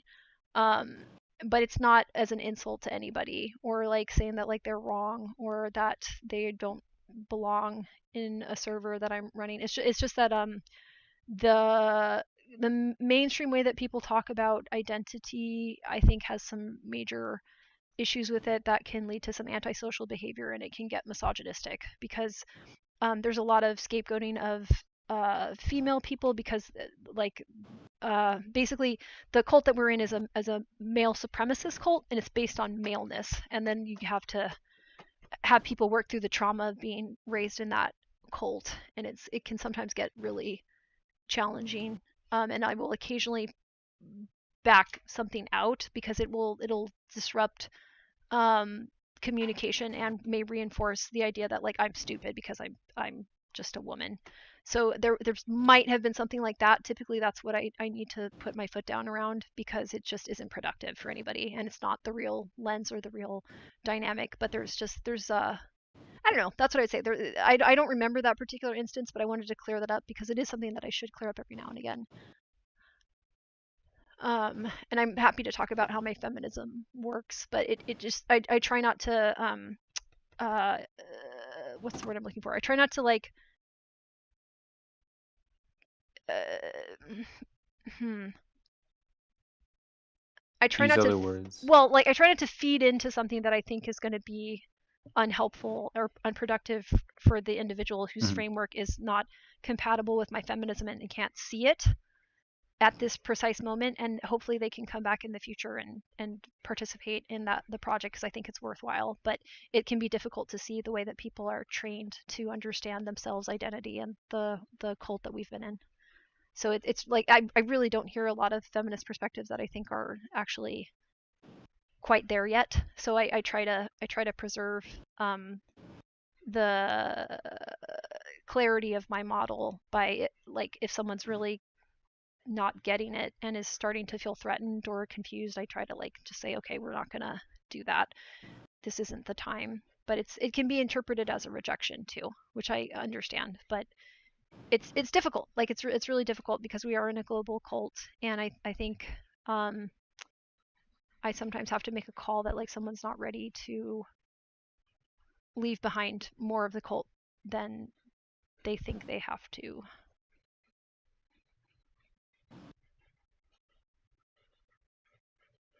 It's hard to tell people you're like in a cult, and then that's why in my Discord I have like the pit of despair. You're like you're in a cult, and they're like I know I'm in a cult. I'm like no, it's worse than that. And then they're like okay, it's this bad. I'm like no, it's even worse than that. I It think like that ties to. Have you read The Dispossessed by Ursula Le Guin? I have And not. she goes and oh, that's a good one because it's like she posits that like anarchy truly it's like the constant revolution of always challenging the walls, right? That are in your own mind. Yeah. So something like that. Yeah. Yeah. Well, and that's why I tend to talk about, trying to deconstruct dichotomies as fully as possible. And the method that I've done is a little bit outside of the imagination, and people will think I'm reinventing a wheel. I'm like, no, it really is quite distinct. It's saying that when we are in an environment with other people, we cannot escape the cult conditioning. And if we don't acknowledge the cult conditioning, it only makes it worse. But if we do acknowledge the cult conditioning, we have to talk about it a lot. So then people don't want to, because it feels like, overwhelming. It's like, how are we going to get out of a giant cult? I think there's a ton of reasons why not to talk about it. But if you can get Terror. They yeah, fear. yeah. If Yeah. you can get comfortable with it, then you can be even freer from what that conditioning tells you to do to people. And what I need to impress upon people is that it's anchored to the dimorphism, because it wants a stable dichotomy to lock into, and it has life and death, but it also can lock into male and female, even if you're like, well, we have like differences and there's all these ways that it could be different. It doesn't care. The cult does not give a crap-a-doodle noodle. It's the closest thing it can get to something being split as the moon and the sun, the yin and the yang, the up and the down, the alive and the dead. So it's depressing to confront that your entire life has been split into a light switch of up and down and yes and no and light and dark and on and off. But if we don't acknowledge that in the background, and sometimes have to acknowledge it in the foreground when we're talking to each other, we will become agents of it, no matter what we want to be. And that's why it persists. It eats off of our ability to make decisions, because if you choose one thing and another thing isn't chosen, it feels like you've made a dichotomy. So we constantly are inadvertently thinking with the logic of like destruction and life, like life and death, life and death, life and death, instead of you're a thing in flux that can face any direction and have a world of ideas and possibilities explode in your mind. And that's what we want to get to. So like, I'm looking at my keyboard, I could look at the arrow key, I could look at the P key, I could look at the K key, and all of those would give me a different explosion of concepts in my mind. And that's just a couple of inches away from each other, right? So we need to get into that space of possibility, but we can only do that by acknowledging the pressure to collapse things down into up and down, alive and dead, sun and moon, light and dark. So it's really, really Or isn't it hard. also like is there like a mistaken belief? Because like we're almost like a mirror made up of lots of shards, right? But some people got the impression that, oh, we were broken, so they do the destructive stuff because they're trying to get to this non-existent place where the mirror was whole and not Yes. broken, but that Yes. never existed in the first place. Yeah, exactly. There's, and we want safety, and I think that's important. And I think it's hard to understand that there's some people that Well, genuinely we're are not seeking threatening you. congruence, but again, it's like the incongruence doesn't kill you. It's not bad, and it's impossible to create a completely congruent identity. That's what I found. Yeah, exactly. And you can't. Well, that's, I mean, getting back to what we were saying about humor. So if something is incongruous, like if something's like, well, that's kind of funny to think about these things happening simultaneously, you also can realize that for something to exist, there are problems that need to be solved. So if you have something that you didn't realize could exist simultaneously, you've sort of solved the problem that you maybe didn't even realize was there. Like you've sort of, or you've challenged the limits of like what can be solved easily or not. So that's really interesting when you have things that can exist simultaneously that were supposed to be inverted. Like it basically, like it's like A paradox. yeah, like it's like a dimmer switch. If I'm supposed to turn the light on, then the light shouldn't be off at the same time. So if you have something that as you move that switch up, it's, oh, that's an independent, or at least it's not an inverse or direct correlation. This somehow has some ability to be at different positions arbitrarily. Like there's not the dependency that I thought there was. That's super, super interesting. And it like opens up your mind to allow for other kinds of relationships. And I think that's ultimately what I want to inspire people to know, is that I want you to think of relationships that are unimaginable in the current system. And that's so hard to do, because what people will usually do is they'll make a negative like inversion of it is as their first attempt. I'm like, well, you're still using the language of it. Like maybe like, what if feminine was good and masculine was bad? Something like that. I'm like, well, what if feminine and masculine are just completely incorrect concepts, period, the end? What do you do then? Right. Then what? You know, so yeah. So that's like, I don't know, that's like a really long topic. I'm always down to talk about feminist theory and where I come from on it. I'm if for people who are like Well, he said we're slogging gonna through it. duke it out next week with the Yeah, we'll duke it topics. out. Maybe we'll do Yeah. some feminism. But yeah, like I'm a post-structural feminist who's like pretty materialist, I would say, and also is concerned with like neuro embodied feminism, I'd call it. Or let's say embodied neurofeminism. That's where I'm at. Is like I want us to be looking at the brain as embodied and considering that our embodiment has some conversations that have been impossible to have while we believed in male supremacy.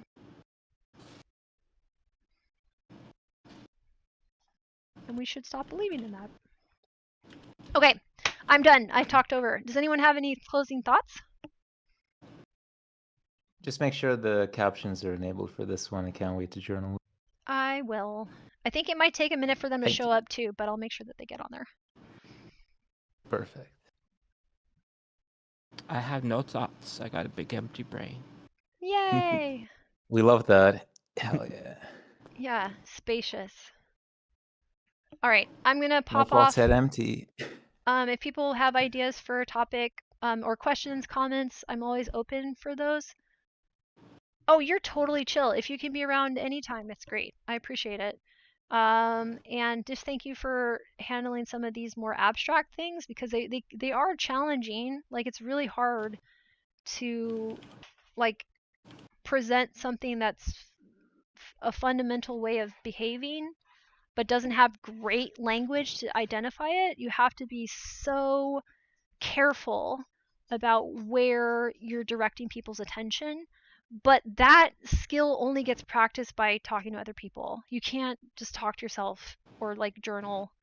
You have to just experiment with other people, and we need space to get better at that skill.